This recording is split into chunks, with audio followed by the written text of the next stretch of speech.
The scar tissue stretched across her abdomen like a road map of pain, each mark telling a story she thought no one would ever want to hear. Rachel Morrison had traced those lines 1,000 times in the darkness of her Pearl District apartment, convincing herself that her body was a battlefield no man would choose to enter. At 38, she had climbed to operations manager at Cascade Publishing, commanding respect from a team of 23 employees who saw only her polished exterior and unwavering confidence. None of them knew about the nights she spent scrolling through dating apps, only to close them without matching with anyone. None of them saw how she stood before the mirror each morning, pressing her palm against the raised flesh beneath expensive silk blouses, remembering the surgeon's words 3 years ago, when she woke from anesthesia with her insides rearranged and her future rewritten. The fluorescent lights of her corner office buzzed overhead as Rachel locked the door at 6:30 on a Thursday evening in March. Portland's skyline glittered through the floor-to-ceiling windows, the city lights blurring through tears she refused to let fall until she was certain she was alone. Her phone sat on the mahogany desk, Tom's profile still open on Bumble. 42, software engineer, kind eyes, 3 weeks of messaging that felt almost real until he'd suggested meeting tonight. She'd agreed in a moment of hope that now felt like foolishness. The reservation at departure was in 90 minutes, and Rachel knew with the certainty of experience that she wouldn't show up. Marcus had been 8 months ago. The memory still stung. 3 months of careful dating, laughter over wine, his hand warm in hers during evening walks along the waterfront. He'd been patient, genuinely interested in her work, asking about the manuscripts she edited and the authors she championed. When she'd finally invited him to her apartment on a warm July night, when his fingers had reached for the hem of her dress, she'd stopped him with trembling hands and lifted her shirt just enough to show the beginning of what surgery had left behind. The silence that followed lasted only 10 seconds, but it stretched across eternity. Marcus had pulled back, his face careful, controlled. He hadn't run, that would have been honest. Instead, he'd stayed another 30 minutes, making conversation that felt like sympathy, kissing her forehead at the door like she was something fragile and damaged. His text arrived 2 days later, clinical as a diagnosis. "You're incredibly brave, Rachel, but I need to be honest, I can't handle this level of complication. You deserve someone stronger than me." Derek had come 4 months later, in November, when the rain turned Portland gray and endless. Sales director, divorced, 43, with the confidence of a man who'd seen difficulty and claimed he wasn't afraid of it. Rachel had been more cautious this time, waiting longer, watching for signs that he would vanish like Marcus. After 7 dates, when his kisses grew more insistent and his hands wandered with intention, she'd told him about the cancer, about the radical surgery that had carved away her ovaries and uterus and part of her colon, about the 6 months of chemotherapy that had stolen her hair and 30 pounds and left her vomiting in hospital bathrooms. Derek had pulled her close, had whispered that scars didn't scare him, that her strength was beautiful. For 2 weeks, Rachel had believed him. Then the distance began, texts that came slower, dates that ended earlier, his body that tensed whenever they moved toward intimacy. Finally, over coffee in a Starbucks too public for real emotion, he'd admitted the truth. Every time he looked at her, he thought about death, about disease, about loss. He wasn't ready to face. The cancer was gone, but its ghost lived in her skin, and he couldn't stop seeing it. Rachel deleted Bumble with shaking fingers, the icon disappearing from her screen like every hope she'd been foolish enough to nurture. The office felt smaller suddenly, the walls pressing in despite the expensive square footage that came with her title. She'd earned this space through 15 years of grinding work, starting as an editorial assistant fresh out of University of Oregon with an English literature degree and student loans that took a decade to pay off. She'd climbed every rung deliberately: assistant editor, editor, senior editor, finally operations manager at 35, just months before the diagnosis that should have been routine abdominal pain turned into stage 3 ovarian cancer. The company had kept her position through 6 months of treatment, the CEO himself telling her that talent like hers was worth fighting for. Rachel had returned to work with a carefully constructed armor, professional and untouchable, channeling every ounce of energy into manuscripts and marketing strategies and quarterly reports. If she couldn't have love, couldn't have children, couldn't have the future she'd imagined, she could at least have success. The knock on her door made her jump, her hand instinctively smoothing her navy Armani blouse over the evidence beneath. She wiped her face quickly, checking her reflection in the darkened window. Mascara intact. No visible signs of breakdown. When she opened the door, a man stood in the hallway holding a toolbox, his work shirt embroidered with Cascade Facilities and a name she'd seen in company emails but never paid attention to. David Chen. Rachel's voice came out steadier than she felt. "Can I help you?" His eyes, dark, perceptive, lingered on her face for just a second, catching something she hadn't hidden well enough. He didn't comment, just gestured toward the ceiling vent with his free hand. "The cleaning crew mentioned your heating vent was making noise. Figured I'd check it before the weekend." She stepped aside, suddenly aware of the intimacy of being alone in her office after hours with a man she'd seen around the building but never really noticed. David Chen moved with the economy of someone who'd spent years working with his hands, setting his toolbox down near her desk and pulling out a small LED flashlight. He was maybe 40, 41, with the kind of weathered face that spoke of outdoor work and early mornings. His hair was starting to gray at the temples, and when he looked up at the vent, Rachel noticed the quiet competence in the way he assessed the problem. No wasted motion, no unnecessary words. The bearings loose, friction against the metal housing. He pulled a stepladder from the hallway and climbed up, his movements methodical as he examined the mechanism. "I'll need to order a new motor mount, should be quiet by Monday." Rachel found herself watching him work, grateful for the distraction from her spiraling thoughts. She asked the question that felt safe. "Professional. How long have you been with Cascade?" 6 months. Before that, Seattle. His hands worked as he spoke, tightening something she couldn't see. "Moved down here for family reasons." The words hung in the air with weight he didn't elaborate on. Rachel understood that kind of brevity. Things too complicated to explain to strangers.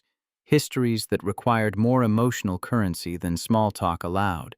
She leaned against her desk, arms crossed, and heard herself say something she hadn't intended. People avoid talking about difficult things. Like widowhood is contagious. David's hand stilled for a moment. He looked down at her from the ladder, and something shifted in his expression. Recognition, maybe. Or the kind of understanding that came from lived experience rather than sympathy. Or like illness. The silence that followed felt different from the emptiness of her locked office. It felt like acknowledgement. David climbed down, wiping his hands on a rag from his toolbox. "Found your problem." He held up a bent piece of metal, the evidence of mechanical failure. This was vibrating against the duct. Should be fine now. Rachel managed a smile that felt almost genuine. "Thank you." He packed his tools with the same efficiency he'd brought to the repair, but he hesitated before leaving, his hand on the doorframe. "Ms. Morrison." "Rachel, please. I've been meaning to ask something." She felt her shoulders tense, the old defense mechanisms activating. Whatever he was about to say, she was ready to deflect it. "There's a coffee shop near here, Blue Star. I'm usually there Friday evenings. If you happen to stop by tomorrow, I wouldn't mind the company." His voice stayed level, not pushing, just offering. No pressure, just thought I'd mention it. Rachel's first instinct was refusal, the automatic no that had become her default to anything that resembled interest. But before she could speak, David added quietly, "I'm not good at subtle hints, and I'm too old for games. I just know what it looks like when someone's had a rough day." Sometimes talking to a stranger helps. She found herself nodding before her brain caught up to her mouth. Maybe, I'll see. David's smile was brief, genuine. He turned to leave, then paused again. Ms. Morrison, whoever made you cry tonight, they weren't worth it. The door closed behind him before Rachel could respond. She stood alone in her office, his words echoing in the sudden quiet. Don't let anyone who isn't worthy steal your peace. That's what he meant, and the simplicity of it cut through her defenses more effectively than sympathy ever could. Rachel sank into her leather chair, pulled out her phone, and sent Tom a message canceling their date. She didn't owe him an explanation. She didn't owe anyone anything except the truth she'd been avoiding. She was tired of trying to be enough for men who would leave when they saw what survival had cost her. Friday evening arrived with the kind of soft light that made Portland beautiful. The city wrapped in the golden hour that photographers loved and residents took for granted. Rachel told herself she wasn't going to Blue Star Coffee, that David Chen's invitation had been polite meaninglessness, the kind of thing people said without expecting follow-through. She told herself this even as she changed out of her work clothes into jeans and a cashmere sweater, even as she touched up her makeup, even as she locked her apartment and drove the 6 blocks she could have walked if she'd admitted where she was going. The coffee shop occupied a corner brick building in the Pearl District, its interior warm with Edison bulbs and the smell of fresh espresso. Rachel ordered a latte and chose a table near the window, opening her laptop to maintain the pretense that she was here to work. 20 minutes passed. She was reaching for her bag, ready to leave and feel foolish in private, when David walked through the door carrying a worn paperback and a jacket that had seen better days. His face registered genuine surprise when he saw her, followed by a smile that made something in Rachel's chest unknot slightly. He ordered black coffee, no sugar, no cream, and gestured toward her table with a question in his raised eyebrows. She nodded, closing her laptop as he sat across from her. I wasn't sure you'd come. He set his book down, some thriller she didn't recognize, and wrapped his hands around his mug like a man used to working in cold places. Rachel found herself being honest. I wasn't sure either. They talked for 3 hours. It started with safe topics: the weather, the city, the changes happening in Portland's downtown core, and gradually deepened into territory that felt less like small talk and more like two people taking measure of each other's capacity for truth. David told her about Seattle, about the job he'd left behind to move south, about the difficulty of starting over in a new city at 41 when half your life felt already written in chapters you couldn't revise. He mentioned his daughter Sophie, 12 years old, smart as hell, currently obsessed with science and suspicious of any woman who showed interest in her father. And in the way he talked about her, Rachel heard the weight of single parenting mixed with obvious pride. When he finally spoke about his wife, his voice shifted into something lower, more careful. Sarah died 3 years ago. Breast cancer, stage 4 by the time they caught it, which meant we had 2 years to watch her fight a battle she couldn't win. Sophie was 9 when her mother got diagnosed, 11 when we buried her. Moving to Portland was supposed to be a fresh start. Sarah's parents retired here, wanted to be close to their granddaughter, and I thought maybe being near family would help Sophie heal. Or maybe I just needed to be somewhere that didn't have Sarah's ghost in every room. Rachel's hands tightened around her coffee cup, the porcelain warm against her palms. She recognized the particular brand of grief in his words, not the sharp, fresh kind that demanded attention, but the worn, familiar ache that became part of your daily weather. She heard herself ask the question that mattered. What was the hardest part? David's answer came slowly, like he was examining each word before speaking it. The hardest part wasn't watching her die. It was watching her apologize for being sick, like she was a burden instead of the person I'd chosen to build a life with. Cancer doesn't just eat your body. It eats your sense of worth, makes you feel like you're failing everyone by not being strong enough to beat it. Sarah would cry and say sorry, and I'd tell her there was nothing to forgive, but she never believed me. The disease convinced her she was less than she'd been. that she was damaged, that loving her had become an act of charity instead of choice. The words landed in Rachel's chest like stones dropping into still water, sending ripples through every defense she'd constructed. She stared at David across the small table, this man who'd buried his wife after watching her struggle with the same fears that kept Rachel awake at night, and felt something crack in the careful armor she wore. Before she could stop herself, before she could retreat into the safety of surface conversation, she heard her own voice speaking truth.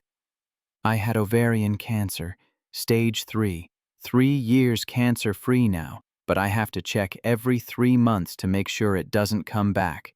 David's expression didn't change. No shock, no pity, no careful distance. He just nodded, slow and understanding, and said, "That's a hard road." Rachel found herself talking, words spilling out like water through a broken dam. She told him about the diagnosis at 35, the abdominal pain she'd ignored for months because she was too busy with work, too focused on a promotion that seemed more important than listening to her body. She described the surgery, radical hysterectomy, the doctors called it, a clinical term for having your future carved out and discarded as medical waste.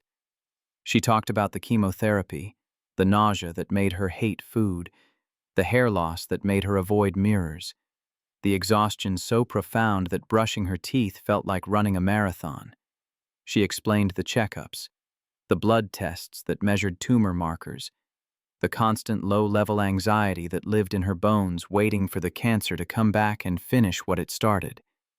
What she didn't tell him, not yet, not here, was about Marcus and Derek and the string of failed attempts at connection that had taught her a brutal lesson. Men might admire her survival from a distance, but they didn't want to touch its evidence. They didn't want to see the scars, or imagine the medical procedures, or accept that the woman they were attracted to would never give them biological children, would never stop carrying the fear of recurrence, would never be simply young and whole and uncomplicated.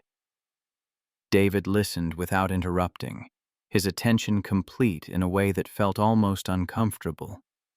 When she finally stopped talking, he didn't rush to fill the silence with reassurance or advice. He just sat there, his coffee long gone cold, and eventually said, 3 years cancer-free is something to celebrate. Doesn't mean the fear goes away, but the victory still counts. Rachel felt tears threatening and pushed them back through sheer force of will. She'd cried enough in the past 24 hours. Instead, she asked the question that shifted the conversation away from her exposed nerves. What about Sophie? How's she doing? David's face softened with affection and worry in equal measure. She's surviving, thriving even, in her own way. Straight A's, science fair next weekend with some complicated project about aquaponics that I barely understand. But she's also 12 and angry and scared, and she doesn't know how to talk about any of it. She puts up walls, pushes people away, especially women. I think she's terrified that if she lets anyone close, she'll lose them too, and I don't know how to fix that. The words created an opening Rachel recognized, the specific loneliness of carrying responsibility for someone else's healing when you were still figuring out your own. She made a decision that surprised her. I'd like to meet her, if you think she'd be okay with that. David's surprise showed clearly. You would? Rachel nodded, committing before she could second-guess herself. You said she has a science fair this weekend. I actually do love science.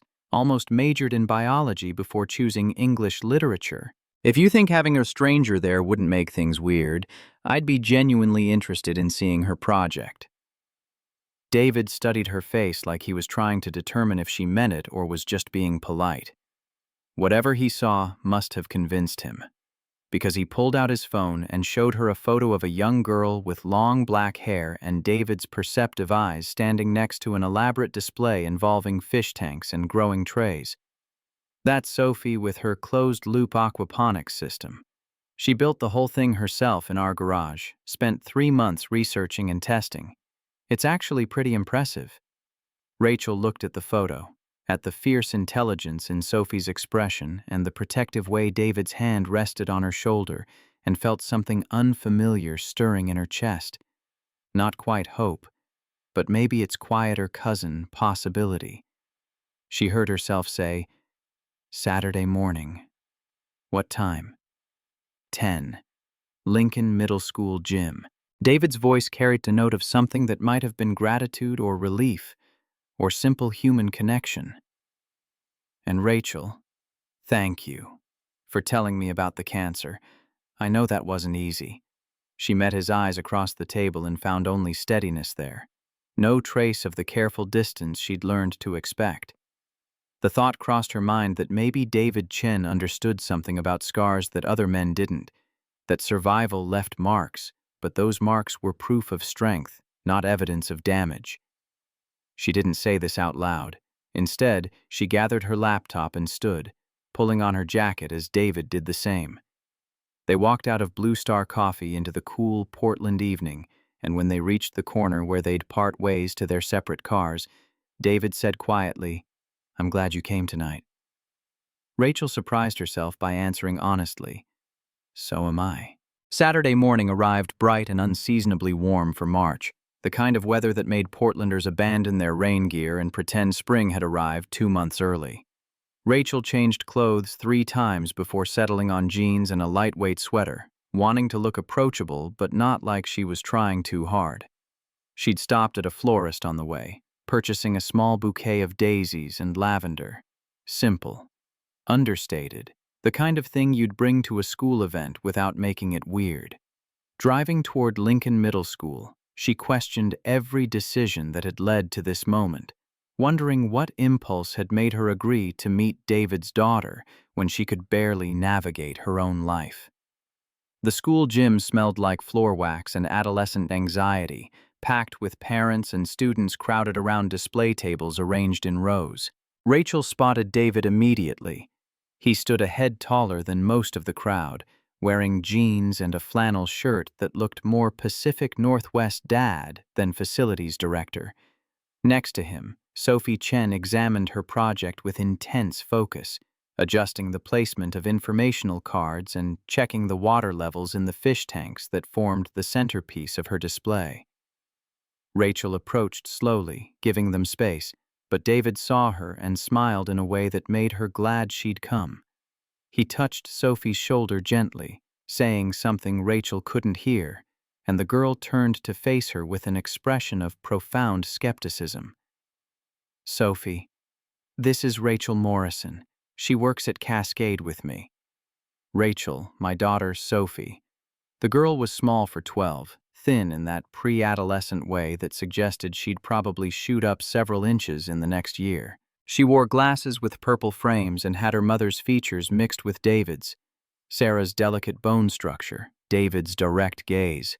She looked at Rachel like she was a puzzle to solve or a problem to avoid, her hello barely audible over the gym's ambient noise. Rachel held out the flowers, suddenly feeling foolish. "I heard you built an aquaponics system. That's really impressive. I thought you might like these for your table, but looking at your setup, I realize flowers probably don't match the aesthetic." Sophie took the bouquet with mechanical politeness, setting it aside on a chair like evidence of adult awkwardness. "Thanks." She turned back to her display, clearly hoping Rachel would take the hint and leave. David intervened gently. "Why don't you tell Rachel about your project? You've worked really hard on it." Sophie's shoulders tensed, but she launched into what sounded like a well-rehearsed explanation delivered with minimal enthusiasm. "It's a closed-loop aquaponics system. The fish produce waste that contains ammonia. Bacteria in the biofilter convert the ammonia to nitrites and then nitrates. The nitrate-rich water flows to the grow bed where plants absorb the nutrients, cleaning the water before it returns to the fish tank. It's sustainable because nothing goes to waste. The fish feed the plants filter for the fish." Rachel listened carefully, watching the way Sophie's voice gained energy when she talked about the science, despite her obvious resistance to Rachel's presence. When Sophie finished, Rachel asked the question that came from genuine curiosity rather than polite interest. How did you balance the nitrogen levels? Too much nitrate would hurt the fish, but too little wouldn't feed the plants effectively.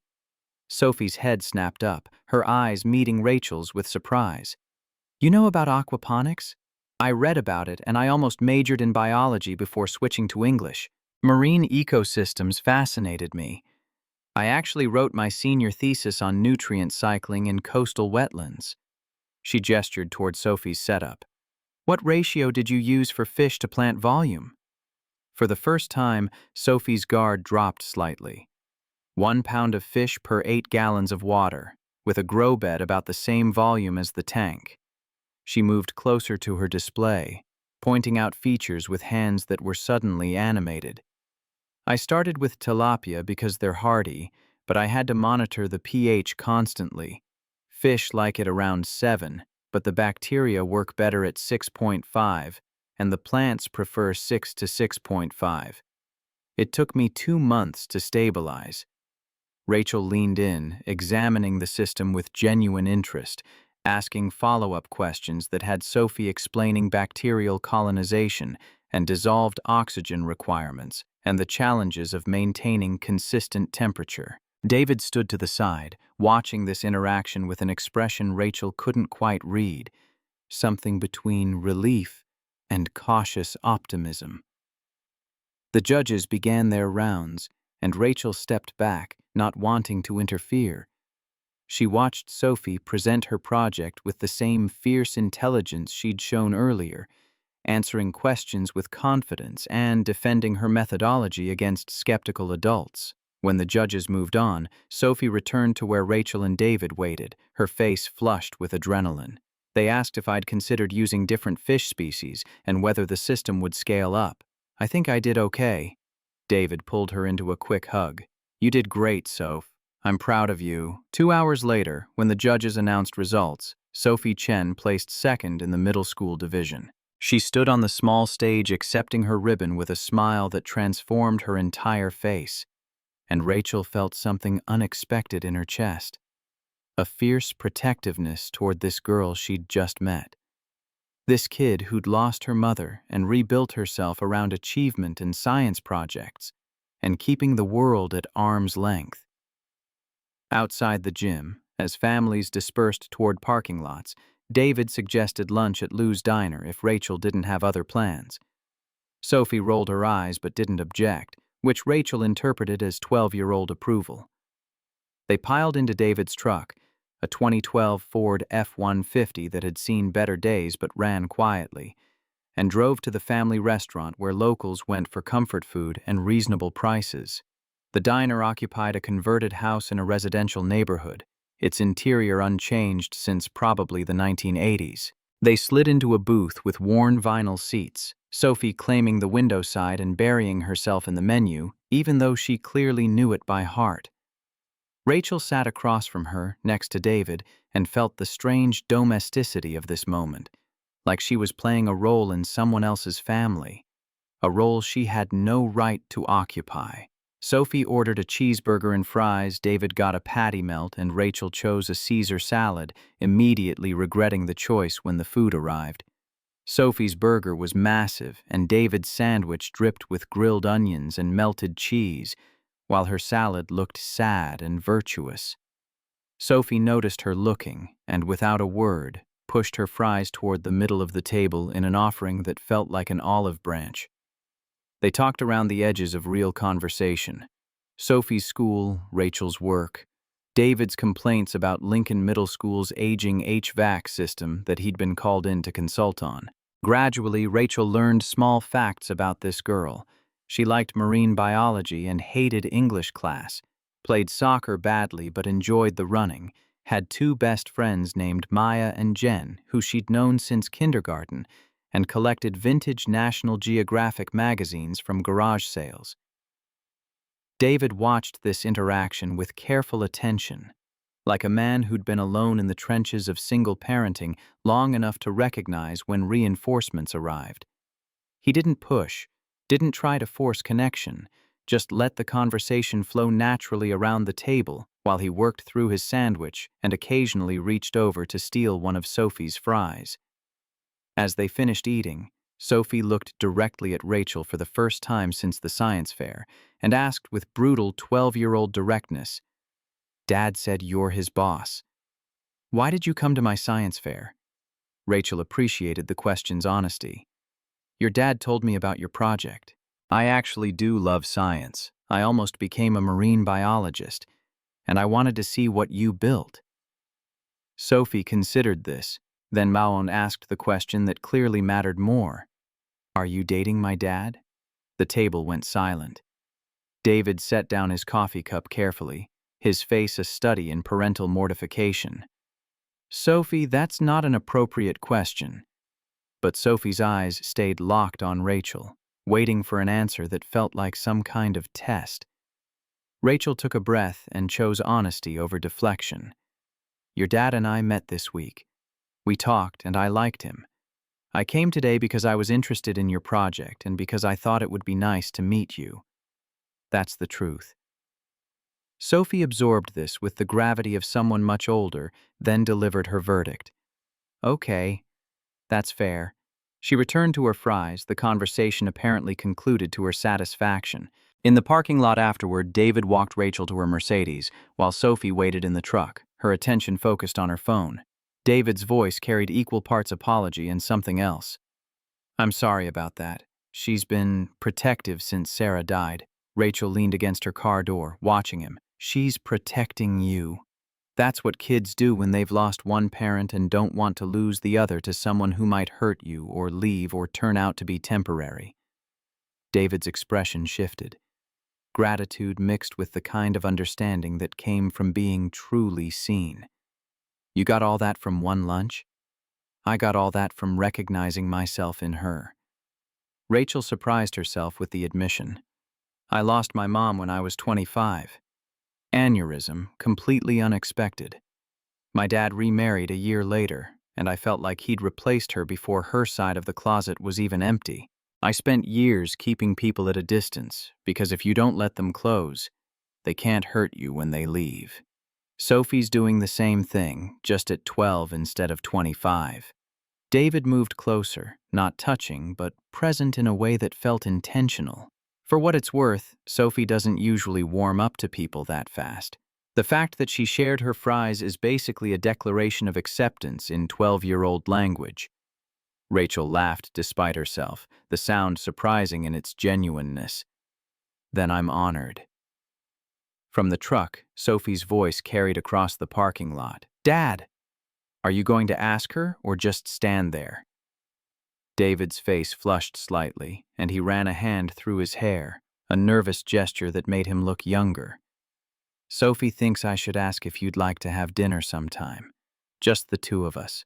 No science fairs or precocious children providing commentary." Rachel felt her pulse quicken, the old fear rising. This is where it starts, where you let yourself hope before reality reminds you that hope is dangerous. But looking at David, this man who'd watched his wife die and still had the courage to ask someone new to dinner, this single father who was clearly terrified of getting it wrong, this person who'd listened to her talk about cancer and hadn't flinched, she made a choice. "I'd like that. Dinner sounds good." 2 weeks later, Rachel stood in front of her bathroom mirror applying makeup with more care than she'd given the task in months. The reservation at departure was for 7, and David would arrive in 15 minutes. She'd chosen a cocktail dress from her closet, Diane von Furstenberg, dark blue, purchased for a company event 2 years ago and worn exactly once, and heels that added 3 inches to her height. Looking at her reflection, Rachel barely recognized herself. She looked confident, put together, like a woman going on a date rather than a woman preparing for inevitable disappointment. Her apartment had been cleaned to neurotic perfection, books straightened on shelves, dishes put away, throw pillows arranged just so. The effort was wasted. David was picking her up, not coming inside, but Rachel needed the activity to burn off nervous energy. She checked her phone. 3 texts from Sophie, sent hours earlier in the day. The first said, "Don't let Dad wear the blue tie. It's ugly." The second, "He's nervous BTW. Been changing clothes all afternoon." The third, "Have fun, but not too much fun. That would be weird." Rachel had responded to each with diplomatic neutrality, but the texts made her smile. Sophie Chen had apparently decided Rachel was acceptable enough to provide fashion advice to her father and commentary on his emotional state. Progress. The doorbell rang precisely at 6:45. Rachel grabbed her clutch and jacket, taking one last breath before opening the door to find David standing in the hallway, wearing a charcoal suit that looked brand new and slightly uncomfortable. He held a small bouquet of tulips, purple and white, simple and lovely. The blue tie was nowhere in evidence. He'd clearly listened to his daughter. "You look beautiful." The words came out slightly awkward, like a man who meant them but wasn't sure how to deliver compliments without sounding rehearsed. Rachel accepted the flowers, set them quickly in water, and locked her apartment behind her. "You clean up pretty well yourself." They rode the elevator in silence, the weight of anticipation filling the space between them. Rachel noticed small things. David's cologne, subtle and cedar-scented. The way he held the door for her without making it performative. The quiet competence in his movements. He drove a different vehicle tonight, a newer sedan that Rachel suspected belonged to his in-laws, borrowed for the occasion. The effort touched her more than expensive flowers or grand gestures would have. Departure occupied the top floor of a downtown hotel, its floor-to-ceiling windows offering panoramic views of Portland's lights. The maitre d' greeted Rachel by name. She'd been here multiple times with clients and senior management, and led them to a corner table with views of both the Willamette River and the West Hills. David's expression flickered with something Rachel couldn't quite read as the waiter handed them menus and recited specials that included words like seared and reduction, and prices that weren't printed because they were high enough to cause sticker shock. David opened his menu, his eyes scanning the options with careful attention. Rachel watched him process the prices. The cheapest entree was $34, and saw the moment he made a decision. He set the menu down and looked directly at her. "Before we order, I need to be clear about something.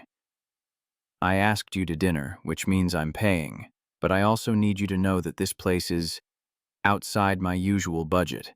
I can afford it. I'm not suggesting we leave, but I want to be honest about where I'm coming from." Rachel appreciated the directness more than he probably knew. Most men would have pretended, would have ordered confidently while internally calculating credit card balances. She leaned forward slightly, keeping her voice low. "I come here for work sometimes. The company pays. But for personal dinners, I usually prefer places that focus on food rather than atmosphere.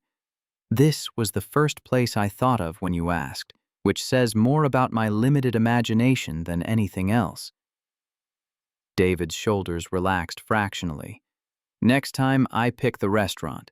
Somewhere with actual prices on the menu and portions that require a magnifying glass. Next time." The words hung in the air between them, a promise and a question.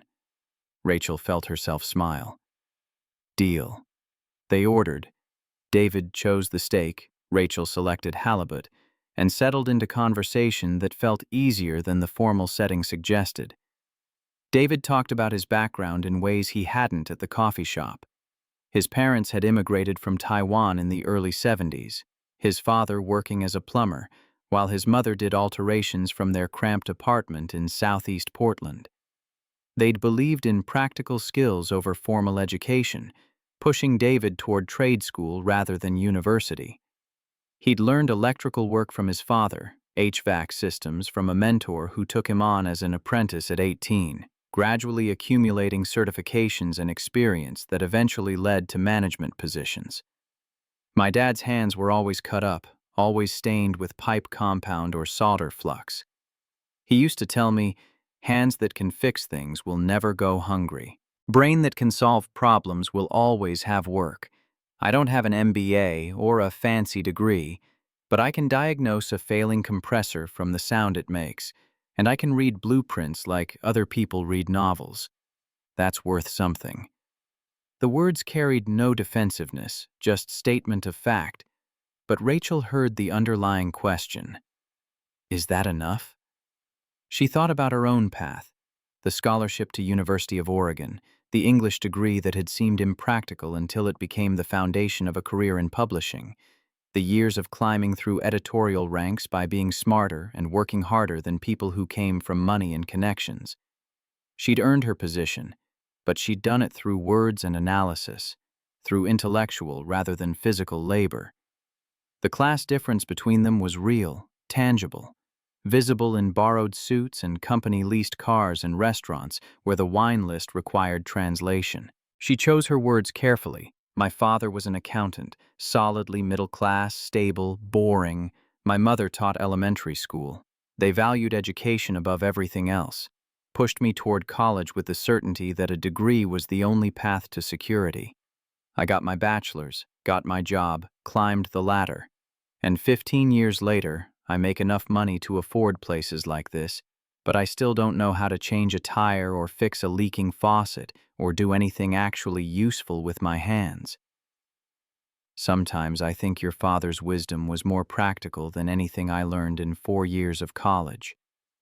David's smile was slight but genuine. Sophie's going to college. That's non-negotiable, but I want her to know how things work, not just in theory but in practice. How to change her oil, how to read an electrical panel, how to solve problems with tools instead of just words.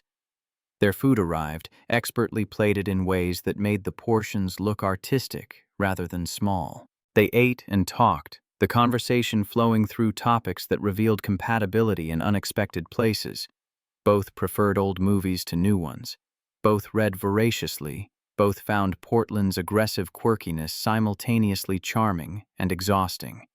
David told stories about Sophie's childhood, about Sarah's patience as a mother, about the difficulty of helping a 9-year-old understand why her mother was dying. Rachel shared pieces of her own story, the disconnect from her father after her mother's death, the way she'd channeled grief into ambition, the loneliness of success that looked impressive from outside but felt hollow from within. It wasn't until dessert, chocolate, something elaborate that neither of them had room for, that David asked the question that shifted everything.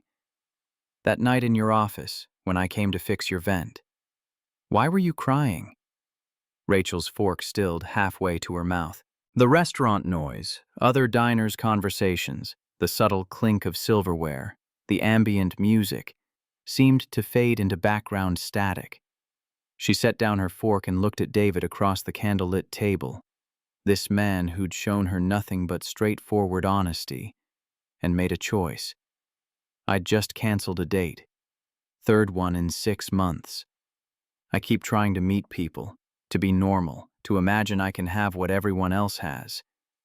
And then I remember why it doesn't work. And I cancel.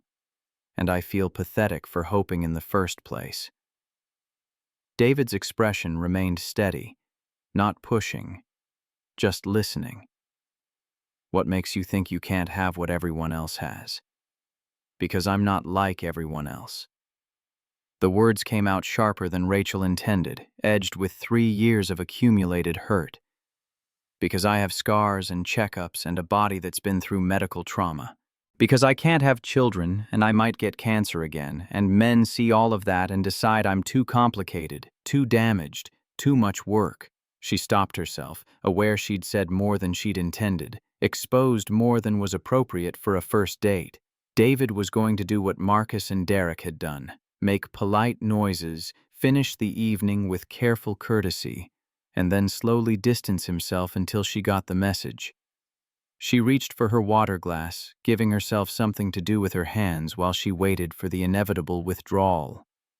Instead, David leaned forward, his voice low and intense. Rachel, I spent 2 years watching Sarah fight cancer. I watched doctors cut into her body and poison her with chemicals and treat her like a diagnosis instead of a person.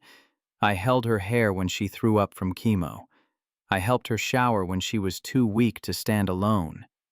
I slept in hospital chairs and learned medical terminology I never wanted to know. And through all of it, every surgery, every setback, every moment when she apologized for being sick like it was her fault, I never loved her less. I loved her more because every day she kept fighting was a gift she was giving me and Sophie. He paused, his hands flat on the table, and when he continued, his voice carried something raw and unguarded. Your scars don't scare me, Rachel. They humble me.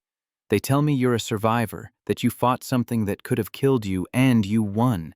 The fact that you think I'd run from that breaks my heart. Not for me, for you, because someone, probably multiple someones, made you believe your worth is tied to unmarked skin and the ability to produce children. Rachel felt tears threatening and pushed them back through sheer will. David wasn't finished. I'm 41 years old. I have a 12-year-old daughter who's brilliant and damaged and doesn't trust easily. I live in a house my dead wife chose, surrounded by her photos and memories. I work a blue-collar job that will never make me rich. I'm not perfect. I'm not even close. But I know what real looks like. And Rachel, you're the most real person I've met since Sarah died. Your cancer, your scars, your fears, they don't make you less. They make you you. The silence that followed felt enormous, filling the expensive restaurant with weight that had nothing to do with the carefully crafted atmosphere. Rachel stared at this man across the table, this facilities director in an uncomfortable borrowed suit, and felt something inside her chest crack open. Not breaking, but opening, like ice thawing after a long winter. I want to see you again. David's words were simple, direct, not as a project or someone to fix or because I feel sorry for you, because I like who you are, all of it, and I want to know more. Rachel found her voice, though it came out quieter than she intended. I want that too. But David, I need you to understand what you're getting into. The checkups every 3 months, the anxiety that never really goes away, the fact that I can't give you more children even if you wanted them. I need you to be sure. David's hand moved across the table, palm up, an invitation. Rachel placed her hand in his, feeling the calluses earned through decades of manual work, the strength that came from knowing how to build and fix and maintain. He said, I watched my wife die from cancer. I know about checkups and anxiety and fear. I know about hospital waiting rooms and test results and the specific terror of loving someone whose body betrayed them. I'm not walking into this blind, Rachel. I'm walking into it with my eyes wide open because I think you're worth it. They left the restaurant an hour later, David insisting on paying despite Rachel's offer to split the check. In the parking garage, standing next to the borrowed sedan, Rachel made a decision that felt both terrifying and inevitable. She turned to face David, close enough to feel his warmth in the cool underground air. I want to show you something. Not tonight. Soon. But I need you to be prepared for what that means. David's hands found her shoulders, gentle and grounding. Whenever you're ready, I'll be here. They kissed for the first time there in the parking garage, surrounded by concrete and dim fluorescent lights and the distant sound of car engines. It was tender and careful, and held the promise of something deeper.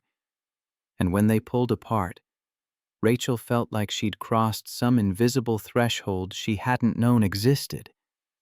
The weeks after their first dinner unfolded with a deliberate slowness that Rachel appreciated more than she'd expected. David didn't push for constant contact or demand definitions of what they were becoming. Instead, they fell into a pattern that felt organic. Thursday evening phone calls that stretched past midnight. Saturday morning texts about nothing important, occasional lunches at food trucks downtown where they'd eat standing up and talk about their weeks. Sophie appeared in these conversations with increasing frequency, her presence a reminder that dating David meant accepting a package deal. Father and daughter. grief and healing. A family structure that had space for Rachel only if she was willing to occupy it without erasing what came before. Their second official date happened on a Saturday in early April at the farmers market that sprawled through the park blocks. David met Rachel near the fountain wearing jeans and a flannel shirt, looking more himself than he had in the borrowed suit. They wandered through vendor stalls selling organic vegetables and artisan bread and handmade soap, the spring air carrying the smell of fresh flowers and brewed coffee. David bought Rachel a bouquet of ranunculus in shades of coral and cream, then purchased a vintage book about electrical systems from a seller who specialized in old technical manuals. She'd remembered his comment about reading blueprints like novels and found this particular volume, published in 1952, filled with detailed diagrams, at Powell's during her lunch break earlier that week. His face when she gave it to him held surprise and something deeper, the recognition that she'd been paying attention. They walked to a bench overlooking the park, sitting close enough that their shoulders touched.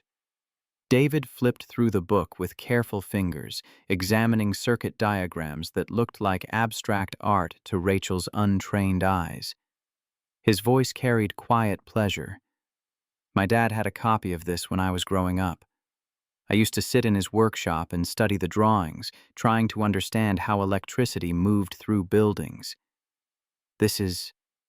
Thank you, Rachel. This means more than you probably realize." She leaned against his shoulder, feeling the solid warmth of him. "I'm glad you like it." They stayed there for an hour, watching people pass. Young families with strollers, college students with dogs, elderly couples moving slowly hand in hand. Rachel found herself imagining a future where this could be normal, where she and David could be one of those couples who had history and ease and didn't have to think about every gesture's meaning. The thought both comforted and terrified her.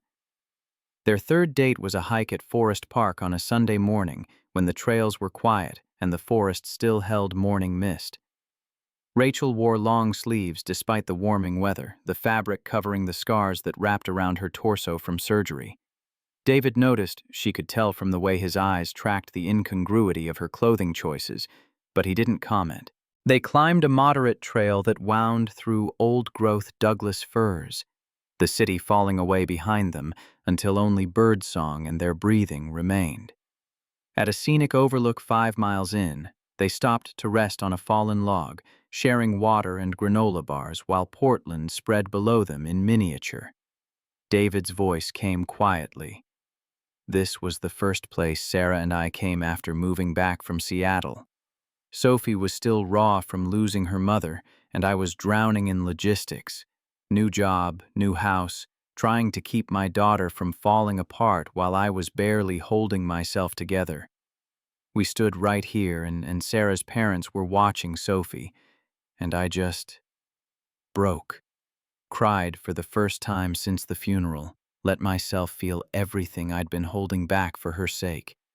Rachel listened, understanding the weight of what he was sharing, not just the memory, but the act of bringing her here, to this place that held such significance. She asked the question gently, "What made you able to cry that day?" David took a long moment before answering. "Being somewhere that didn't have Sarah's ghost in it. Our house in Seattle, every room had memories. The hospital where she died, the funeral home, even the park where we used to take Sophie. All of it was haunted. But here in Portland, on this trail she'd never walked, I could grieve her without feeling like I was betraying her by moving forward. Does that make sense?" Rachel nodded slowly, thinking about her own relationship with grief and geography. "After my mom died, I couldn't go back to Pennsylvania for 2 years. My childhood home felt like a museum of everything I'd lost. Eventually, I realized I wasn't avoiding the place. I was avoiding the feeling of standing in spaces where she should have been, but wasn't. Moving forward doesn't mean forgetting. It just means learning to carry the past without letting it crush you." David's hand found hers, their fingers interlacing. "That's exactly it. Sarah's part of me, part of Sophie. But she's not the whole story anymore, and I had to accept that before I could let anyone else in. They hiked back in comfortable silence, the kind that didn't need filling with words.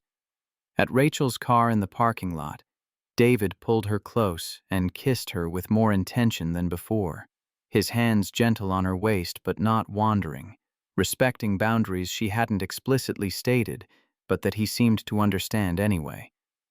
When they separated, Rachel's heart was racing, not from fear but from want, the desire to invite him back to her apartment, to let this progress naturally, to see if his acceptance would survive contact with the physical evidence of what cancer had taken from her. She almost spoke the invitation out loud, but something held her back. Not doubt in David exactly, but the accumulated weight of past disappointments teaching caution. Instead, she whispered, "Soon, I promise. I'm just not quite ready yet." David's response came without hesitation. "I'm not going anywhere, Rachel. Take whatever time you need." Their fourth date happened at David's house on a Friday evening when Sophie had a sleepover at her best friend Maya's place. Rachel arrived at the Craftsman in Beaverton carrying a bottle of wine and her own anxiety, aware that entering David's home meant confronting Sarah's presence in ways the farmer's market and hiking trails had allowed them to avoid. The house was exactly what she'd imagined, lived in and warm, with Sophie's soccer cleats by the door and science fair ribbons on the refrigerator and photographs everywhere. Sarah smiled from frames on the mantel, the hallway, the bookshelf, a beautiful woman with kind eyes and Sophie's delicate features, frozen in moments of joy that made Rachel feel like an intruder in someone else's life. David noticed her studying the photos and moved beside her, his voice matter-of-fact. "Sophie needs these. Needs to see her mother every day, needs to remember what Sarah looked like when she was healthy instead of how she looked at the end. I keep them up for her, but also for me. Sarah was my wife for 15 years. Pretending she didn't exist wouldn't honor what we had." Rachel appreciated the honesty, even as it amplified her discomfort. "I don't want to replace her. I couldn't even if I tried." David turned to face her fully, his hands finding her shoulders. "You're not replacing anyone, Rachel. You're adding to a story that didn't end when Sarah died. It just changed direction. Sophie's learning that it's possible to love more than one person, that her heart has room for the mother she lost and the woman her father's building something with now. That's not betrayal. That's healing." They cooked dinner together, pasta from scratch, David's hands working the dough with practiced efficiency while Rachel chopped vegetables and tried not to think about how Sarah had probably stood in this exact spot doing the same tasks. The kitchen was small enough that they kept bumping into each other, accidental touches that became deliberate, until David had flour on his shirt and Rachel was laughing, for reasons that had nothing to do with anything funny. They ate at the dining table with mismatched chairs, drinking wine that tasted better than its price point suggested, talking about everything and nothing until the conversation eventually circled back to the question Rachel had been avoiding. David's voice carried no pressure, just curiosity. "You said you wanted to show me something. I'm not asking when or pushing for specifics, but I want you to know that whenever you're ready, I'm here." Rachel set down her wine glass, her hands suddenly unsteady. She'd been preparing for this moment since their first date, rehearsing words that never sounded right in her head. Now, sitting in David's dining room, surrounded by another woman's decorating choices and family photographs, she made a decision that felt both terrifying and inevitable. The phrase came out steadier than she felt. "Tomorrow. Come to my apartment tomorrow evening. I'll make dinner, and I'll show you what I've been carrying." David reached across the table, his hand covering hers. "Okay. What time?" 6. Rachel's voice dropped lower, almost a whisper. "And David, after tomorrow, if you need to walk away, I'll understand. No hard feelings, no blame. Some things are too much to ask people to accept." David's grip tightened, not painfully but firmly. "Rachel, I've already told you, your scars don't scare me. But I hear what you're saying, and I promise you this. Whatever you show me tomorrow won't change how I feel about you. It'll just help me understand you better." She wanted to believe him. The logical part of her brain cataloged evidence in his favor: his experience with Sarah's illness, his straightforward honesty about expectations, the way he'd never once treated Rachel like she was fragile or damaged. But the scarred part of her, the part that had learned through painful repetition that men's acceptance had limits they didn't acknowledge until confronted with specifics, remained skeptical. Tomorrow would be the test that Marcus and Derek had failed, and Rachel had already begun emotionally preparing for David to join them in the category of men who meant well but couldn't follow through. Saturday arrived with weather that matched Rachel's mood: overcast skies threatening rain that never quite materialized, the air heavy with moisture and anticipation. She spent the day cleaning her apartment obsessively, changing the sheets on her bed even though she had no intention of David seeing her bedroom, reorganizing books on shelves that were already organized, cooking chicken piccata with lemon and capers because the recipe required enough attention to keep her hands busy and her mind occupied. By 5:30, the apartment smelled like garlic and white wine. The table was set with her good dishes, and Rachel had changed clothes 3 times before settling on jeans and a simple black sweater. Casual enough to suggest this wasn't an occasion, nice enough to show she cared. David arrived exactly at 6, carrying tulips, yellow this time, and wearing jeans and a button-down shirt that looked freshly ironed. He kissed her hello at the door, the gesture already familiar, and followed her inside. They moved through the rituals of dinner preparation together, David opening wine while Rachel plated food, both of them making conversation about their weeks that felt like postponing the inevitable. They ate slowly, the food delicious in ways Rachel couldn't fully appreciate because her stomach was twisted with nerves. David complimented her cooking with genuine enthusiasm, asking about the recipe, mentioning that Sophie would love this dish if Rachel ever felt like making it for all 3 of them. The casual assumption of future dinners, of integration into their family structure, made Rachel's chest tight with emotions she couldn't name. After they cleared the dishes, Rachel led David to her living room and sat on the couch with her hands clasped in her lap like a defendant awaiting verdict. David settled beside her, not crowding but present, his attention complete in the way she'd come to recognize as characteristic. When David Chen focused on something, he gave it everything. Rachel took a breath and began speaking words she'd practiced all day. 3 years ago, I was 35 and thought I had my life figured out. Good job, nice apartment, career trajectory that looked promising. Then I started having abdominal pain. Dull at first, easy to ignore, the kind of thing you blame on stress or bad food. It got worse over months, sharp enough that I finally went to my doctor thinking maybe appendicitis or an ovarian cyst, something routine that antibiotics or minor surgery would fix. Instead, she found a mass the size of a grapefruit on my right ovary. Stage 3 ovarian cancer, already spreading to my uterus and colon. Rachel's voice remained steady through clinical details: the shock of diagnosis, the surgery scheduled within a week, the radical hysterectomy that removed her ovaries, uterus, cervix, and part of her colon in a 6-hour procedure. She described waking up to find her abdomen bandaged from pelvis to sternum, the pain that made breathing difficult, the surgeon's explanation that they'd gotten clear margins, but the scarring would be extensive. She talked about the 6 months of chemotherapy that followed, carboplatin and paclitaxel pumped into her veins every 3 weeks, the nausea that made her lose 30 pounds, the hair loss that forced her to buy wigs she hated wearing, the exhaustion so profound that showering felt like running a marathon. What I didn't expect was how alone I'd be through it. My father called twice during treatment, once after the surgery, once when I finished chemo. He was remarried by then, living in Arizona, and I think my illness reminded him too much of losing my mother. My co-workers were supportive but uncomfortable. not knowing how to act around someone whose body was betraying them. I went through it solo, drove myself to chemo appointments, held my own hair while I vomited, spent nights researching survival statistics that terrified me.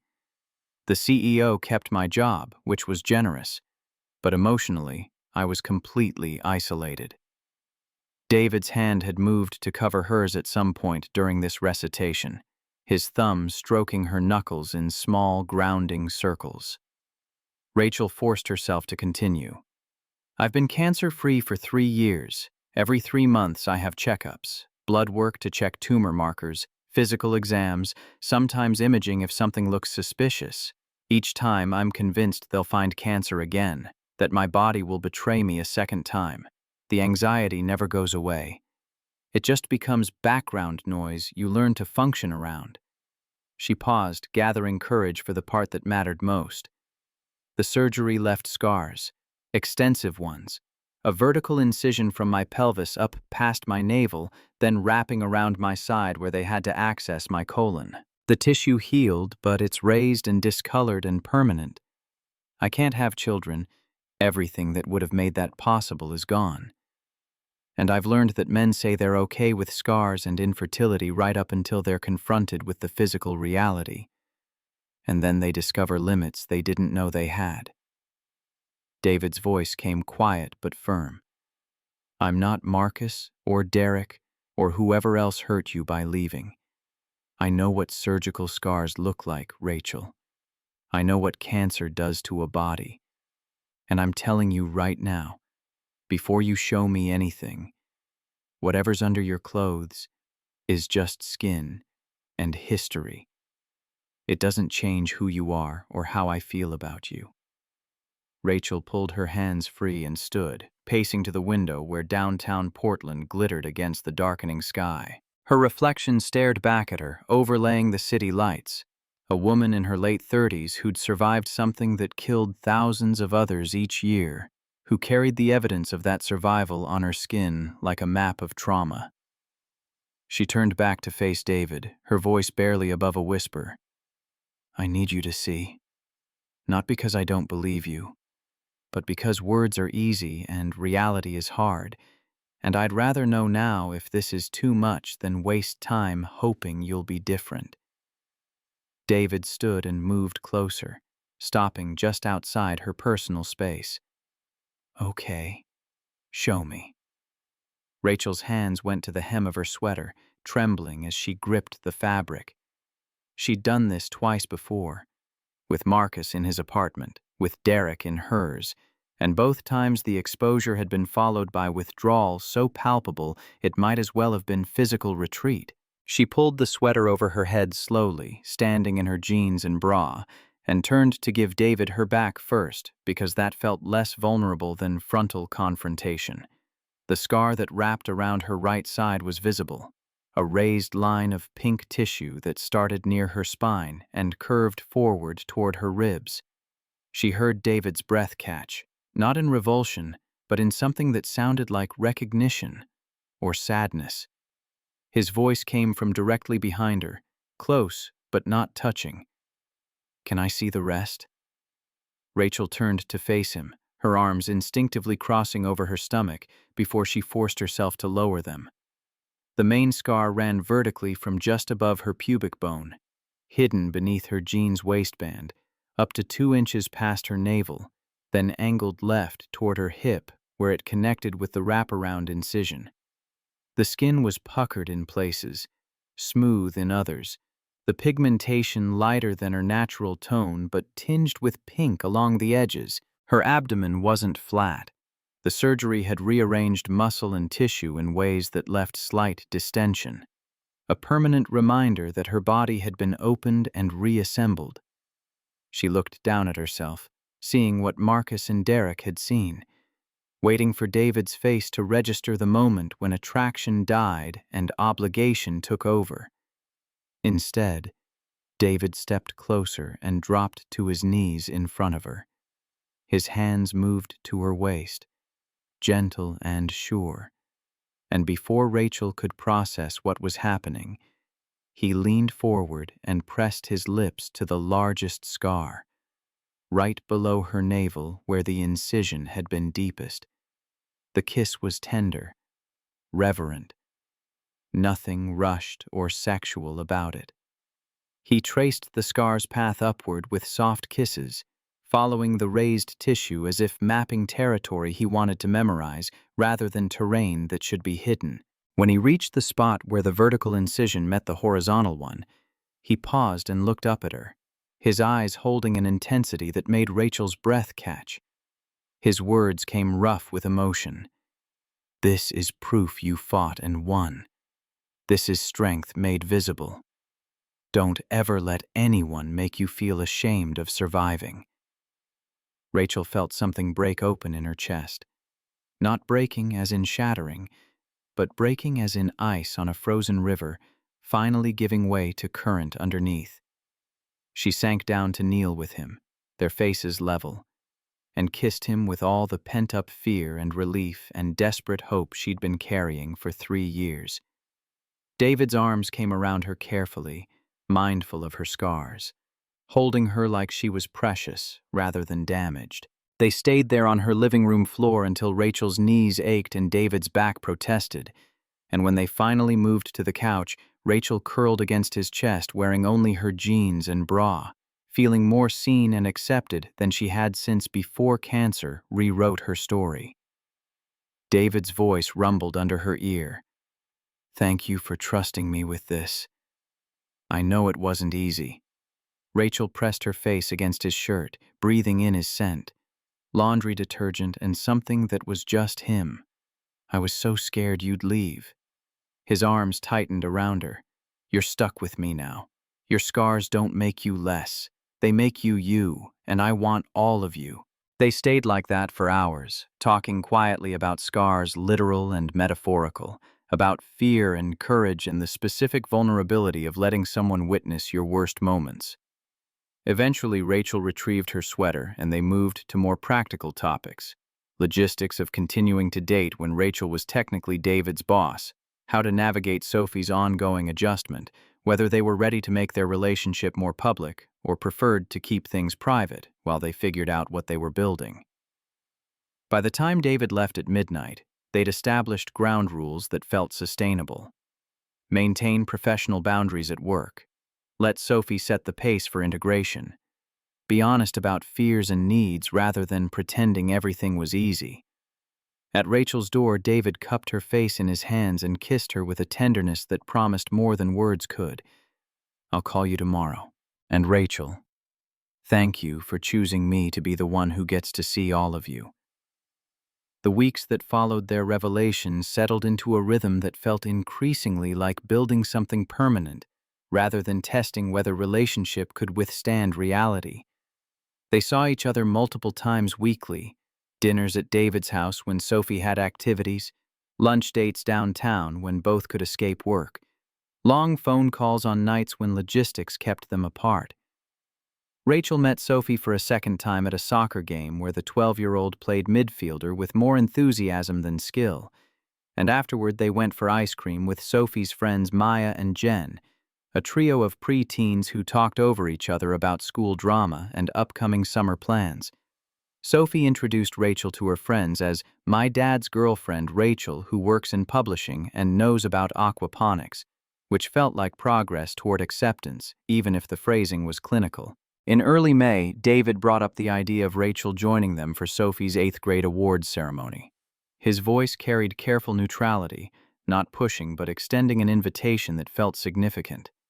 "It's not a big deal, middle school assembly where they hand out certificates for honor roll and perfect attendance. But Sophie asked if you might want to come.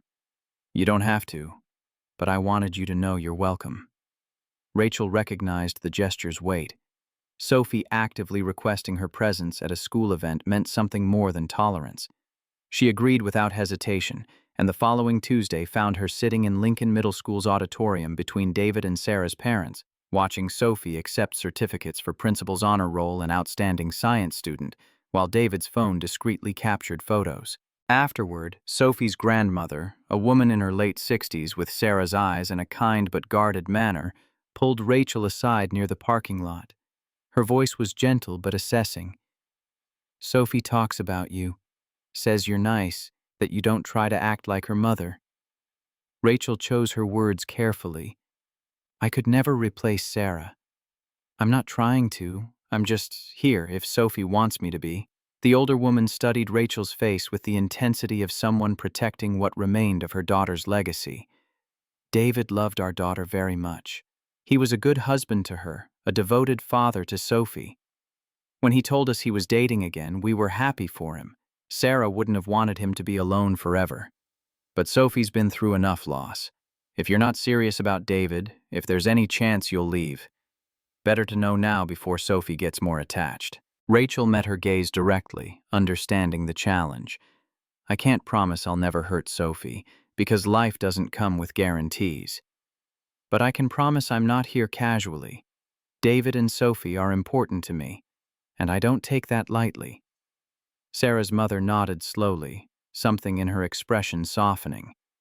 Good. That's what I needed to hear. She paused, then added more quietly, Sophie needs women in her life who understand loss.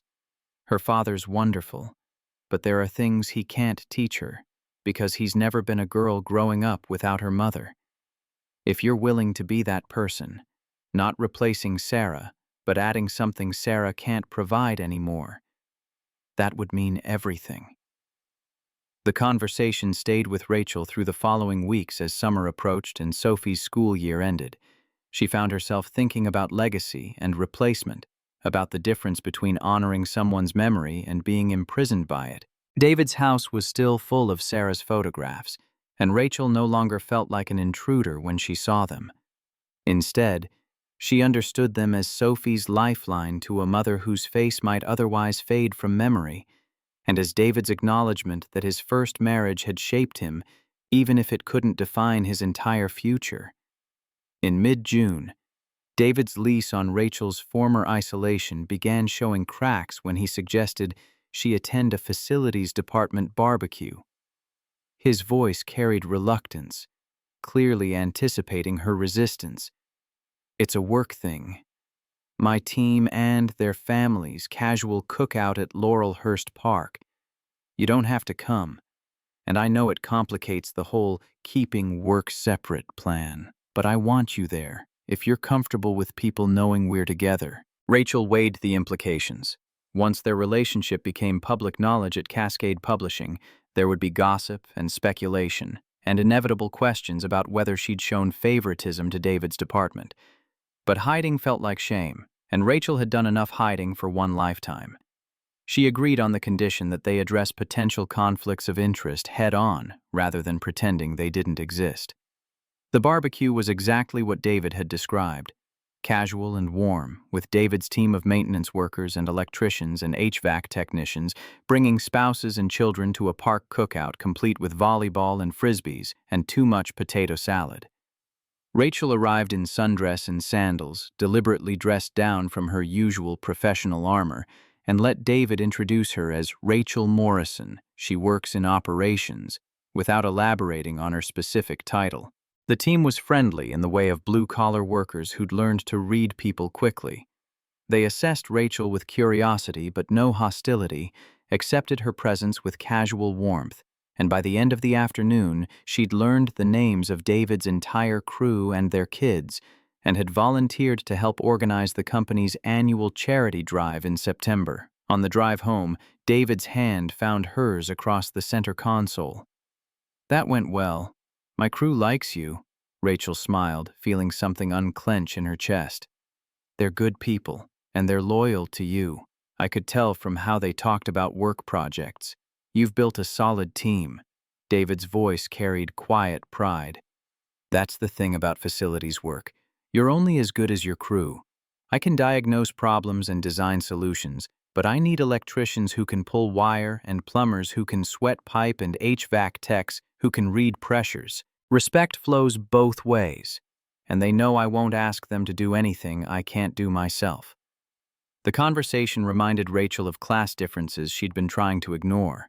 David's world was tools and concrete results, physical labor that left you sweaty and sometimes injured but produced tangible fixes. Her world was meetings and emails and abstract concepts like market positioning and manuscript acquisition strategy.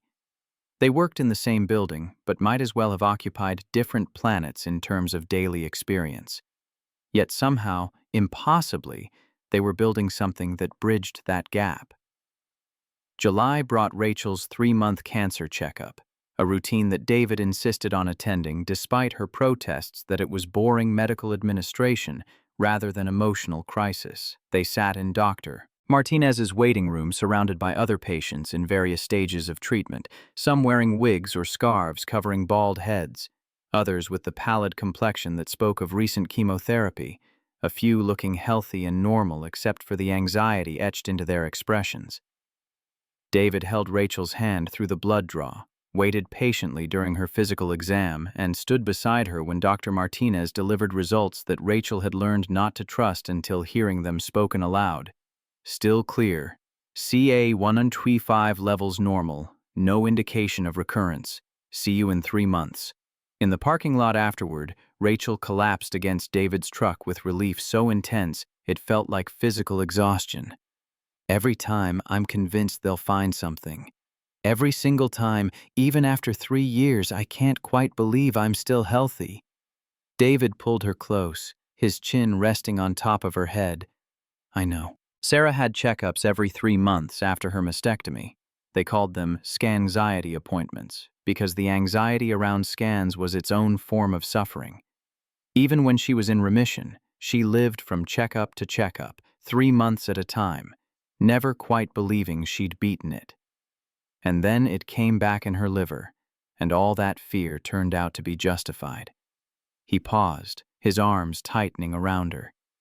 But Rachel, you're not Sarah. Your cancer is different. Your treatment was different. Your body is different. 3 years cancer-free is real. Don't let fear steal your victory. The words landed like permission to believe in her own survival, something Rachel hadn't quite managed despite clean scans and doctors' reassurances. She let herself stand in David's embrace for long minutes, breathing in his steadiness, before finally pulling back with a wobbly smile. Take me home.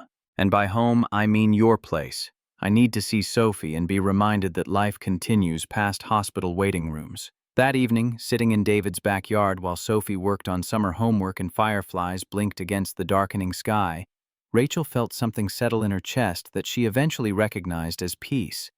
Not the absence of anxiety. She'd learned that would never fully disappear, but the presence of something stronger than fear. She had survived cancer, survived the dissolution of her body's betrayal, survived the loneliness of recovery. And now she had David's steady presence and Sophie's gradually warming acceptance, and the possibility that her story didn't end with surgical scars and oncologist appointments. By August, 9 months into their relationship, they'd fallen into patterns that felt less like dating and more like building infrastructure for a shared life. Rachel kept clothes at David's house, a drawer in his dresser and space in his bathroom cabinet. David had a key to her apartment and used it on evenings when work kept Rachel late. She'd come home to find him cooking dinner or reading on her couch, comfortable in her space the way she'd become comfortable in his. Sophie's skepticism had evolved into something approaching affection. The 12-year-old now seeking out Rachel for help with English homework and recommendations for books that weren't baby stories or boring classics. The question of moving in together arose gradually rather than through formal discussion. Rachel's lease was ending in November, and David mentioned casually over breakfast one Saturday that it seemed wasteful for her to renew when she spent most nights at his house anyway. Sophie, overhearing this conversation while eating cereal, chimed in with characteristic bluntness. If Rachel's going to be here all the time anyway, she should just move in. Then we'd have an extra person to cook breakfast when Dad's working early. Rachel had laughed at the 12-year-old pragmatism. But the question wasn't ridiculous. She was paying rent on an apartment she barely lived in, maintaining a separate space more from habit than need. The idea of giving that up felt simultaneously liberating and terrifying. Moving in with David meant committing to this relationship in ways that couldn't be easily undone. merging her life with his and Sophie's in permanent rather than provisional ways. It meant accepting that she was building a family with a man and his daughter, becoming part of their story rather than maintaining her own separate narrative. She brought up her concerns one evening after Sophie had gone to bed, sitting with David on his back porch under stars that were barely visible through Portland's light pollution. "I want to move in, but I'm scared of losing my independence, of what happens if things don't work out and I've given up my apartment. And I'm worried about Sophie. Is she really ready for me to be here permanently? Or is she just being polite because she thinks it's what you want?" David's response showed he'd been thinking about this longer than she'd realized. "First, we'll keep your apartment through January. Give you 4 months to be sure before you let it go completely. Second, I'll add you to the utilities and mortgage, make it legally your home too, so you're not just living in my space. Third, Sophie asked me 3 weeks ago when you were moving in. Said she was tired of you leaving just when they were having good conversations." "She's ready, Rachel. Question is whether you are." Rachel considered his words, the careful way he'd thought through her fears and addressed them with practical solutions.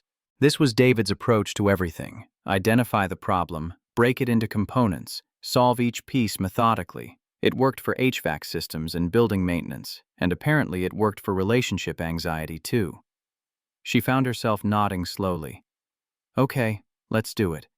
I'll give notice on my apartment but keep paying rent through January as backup. And I'll need the guest room as an office, somewhere that's mine, where I can work and have space when I need it." David's smile was immediate and genuine. "Deal. We'll move you in over Thanksgiving weekend, make it a family project. Sophie can help you set up your office, pick paint colors or whatever you want. This is your home now, Rachel. Not just mine with you as a guest."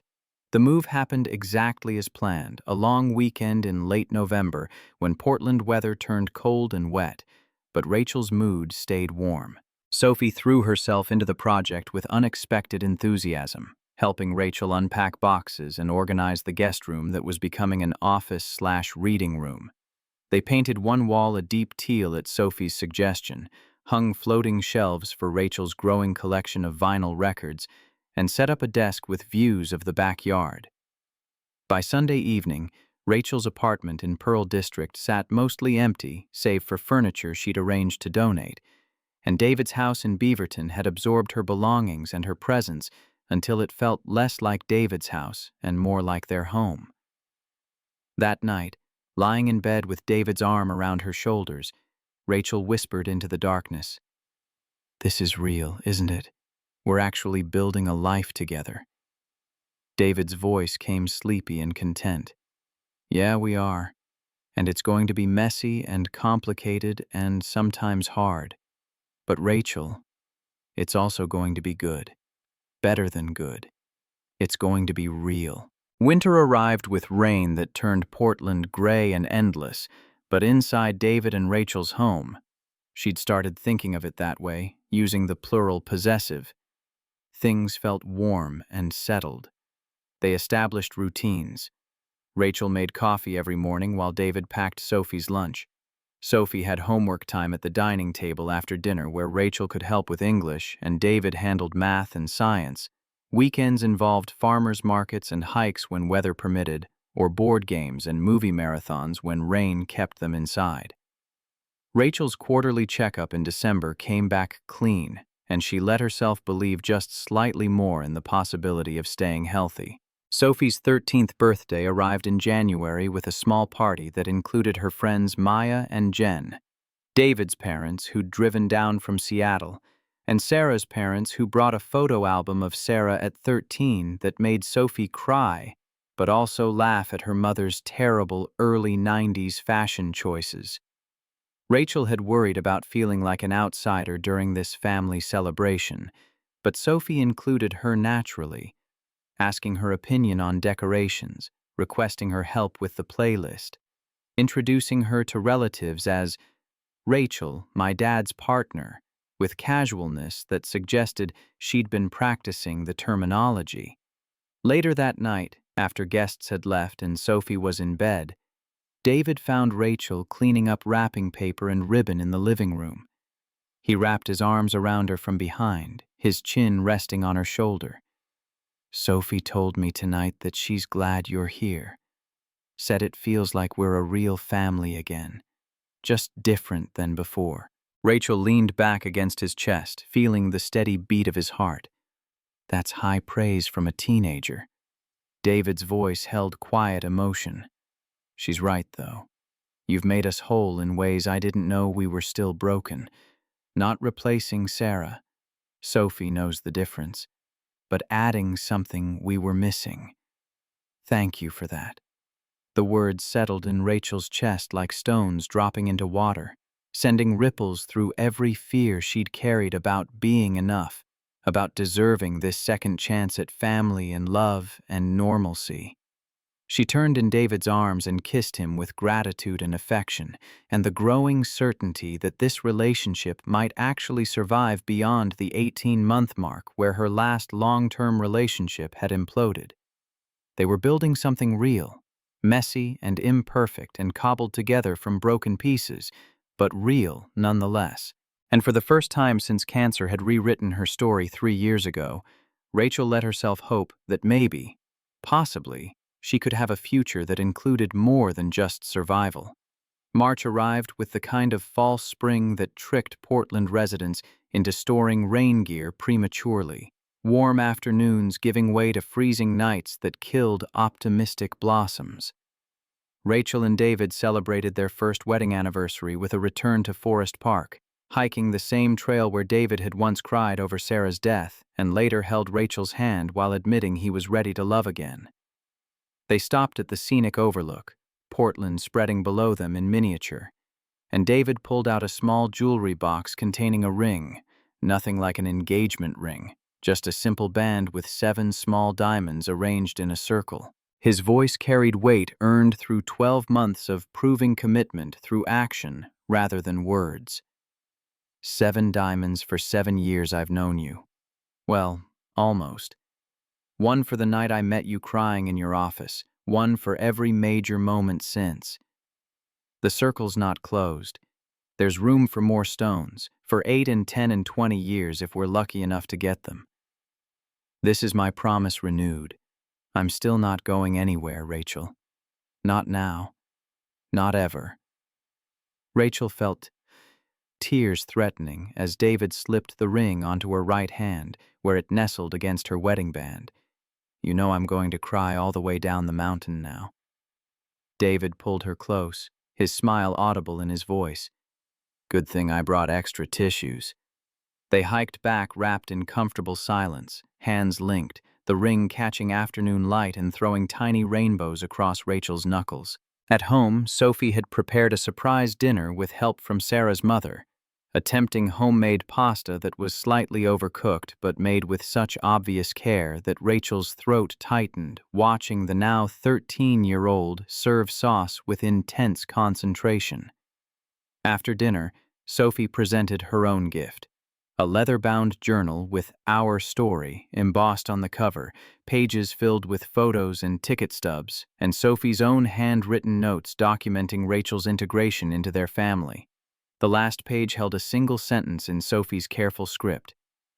"Thank you for loving my dad and for letting me figure out how to love you too. You're not my mom, but you're my family. That's enough." Rachel excused herself to the bathroom and cried for 10 minutes, overwhelmed by the casual grace of a 13-year-old who'd learned to hold space for grief and new love simultaneously. When she emerged, David was waiting in the hallway with understanding in his expression and no questions about why her mascara was smeared. He just held her until she stopped shaking, then led her back to the living room where Sophie pretended not to notice Rachel's red eyes and launched into a story about her science teacher's disastrous attempt to demonstrate chemical reactions. April brought a different kind of milestone when David casually mentioned stomach discomfort he'd been experiencing for weeks. Nothing dramatic, just persistent indigestion and fatigue he blamed on stress from Cascade Publishing's latest round of budget cuts. Rachel, hyper-aware of medical symptoms after years of cancer vigilance, insisted he schedule a checkup. David resisted with the particular stubbornness of men who'd spent lives taking care of others' health while ignoring their own, until Rachel invoked their anniversary promise. You made me let you come to every cancer checkup. Now you're going to let me return the favor. The appointment revealed high blood pressure and cholesterol levels that made David's doctor, a no-nonsense woman in her 50s, prescribe immediate medication and dietary changes. She was blunt in ways that cut through David's minimization. Mr. Chen, you're 48 years old with untreated hypertension and lipid numbers that put you at significant risk for cardiac events. Your father died of a heart attack at 56. Your stress levels are clearly elevated based on what you've told me about work. This isn't something to ignore or manage later. This is act now or face consequences that could be catastrophic. In the parking lot afterward, David sat in the driver's seat of his truck without starting the engine, staring at prescription slips like they were accusations rather than treatment plans. Rachel watched emotions play across his face, denial giving way to fear, giving way to something that looked like shame. Finally, his voice came low and rough. I've spent 7 years since Sarah died being the strong one, taking care of Sophie, supporting you through your medical anxiety, keeping everything together. And now I'm the one falling apart. Rachel reached across the console, forcing him to meet her eyes. You're not falling apart. You're human. And you spent so much energy taking care of everyone else that you forgot to take care of yourself. That stops now. You're going to take your medication. We're changing how we eat. And you're going to let Sophie and me share the load instead of carrying everything alone. David's resistance manifested in small ways over the following weeks. Forgetting to take pills, sneaking fast food during lunch breaks, downplaying fatigue that left him falling asleep on the couch by 8 p.m. Rachel found herself becoming a reluctant enforcer, checking pill bottles and cooking heart-healthy meals that made Sophie complain about the lack of salt, and David eat with obvious resignation. The role reversal felt uncomfortable for both of them. David had spent their entire relationship being Rachel's source of stability, and now she was monitoring his health with the same anxious attention he'd shown her. The dynamic shift created friction neither quite knew how to address. The crisis came in late May, on an ordinary Saturday morning, when David decided to go for his usual weekend run, despite Rachel's concern that he looked gray and drawn. He kissed her goodbye at 6:15, promising to be back in 45 minutes, and headed out into cool morning air that smelled of rain and cut grass. Rachel made coffee and settled at the dining table with manuscript revisions from work, periodically checking her phone for the time. At 7:30, when David still hadn't returned, she told herself he'd probably extended his route or stopped to talk with neighbors. At 8, she began calling his cell, getting voicemail after 3 rings. At 8:15, their doorbell rang with Mrs. Patterson from 2 houses down standing on the porch, looking shaken. Her words came fast and scared. Rachel. David collapsed on Maple Street. Paramedics are with him now. I called 911 when I saw him go down. They're taking him to Providence, Portland. Rachel's world narrowed to a tunnel of pure terror. Get Sophie up, throw on real clothes over pajamas, drive to the hospital without fully registering traffic or distance or anything except the clinical possibilities cycling through her mind. Heart attack, stroke, cardiac arrest, all the catastrophic events David's doctor had warned about. She held Sophie's hand in the emergency room waiting area, both of them silent with fear too enormous for words, until a cardiologist in blue scrubs emerged to deliver news that was simultaneously devastating and relieving. Minor myocardial infarction, partial blockage in the right coronary artery, successful stent placement, stable condition, excellent prognosis with proper care. Rachel's knees went weak with relief so intense it felt like physical pain. Beside her, Sophie made a sound between a sob and a laugh, her hand crushing Rachel's fingers. The doctor continued with instructions about cardiac rehabilitation and medication compliance and lifestyle modifications. But Rachel barely heard specifics beyond the essential message. David would survive, would recover, would come home. When they were finally allowed into his room, David lay in the hospital bed looking diminished in ways that had nothing to do with physical size. Pale against white sheets, monitors beeping steady rhythms, IV lines snaking from his arms. His eyes found Rachel's immediately, and what she saw there was raw fear mixed with guilt. Sophie reached him first, launching herself at the bed with 13-year-old disregard for medical equipment. "Dad, you scared me so bad. Don't ever do that again." David's arms came up to hold her, his voice rough. "I'm sorry, sweetheart. I'm okay. I'm going to be fine." Rachel stood at the foot of the bed until Sophie finally released her father, then moved to David's side. She wanted to yell at him for ignoring warning signs, for being stubborn about health, for scaring them both into believing they might lose him. Instead, she took his hand carefully, mindful of the IV catheter, and let her voice carry everything she couldn't articulate. "You're done pretending you're invincible. From now on, you're going to actually take care of yourself, because, David, we can't lose you. I can't lose you. Not like this. Not from something preventable." David's thumb stroked across her knuckles. "I know, I'm sorry. I've been so focused on being strong for you and Sophie that I forgot I'm not actually indestructible." The doctor's discharge plan was comprehensive and non-negotiable.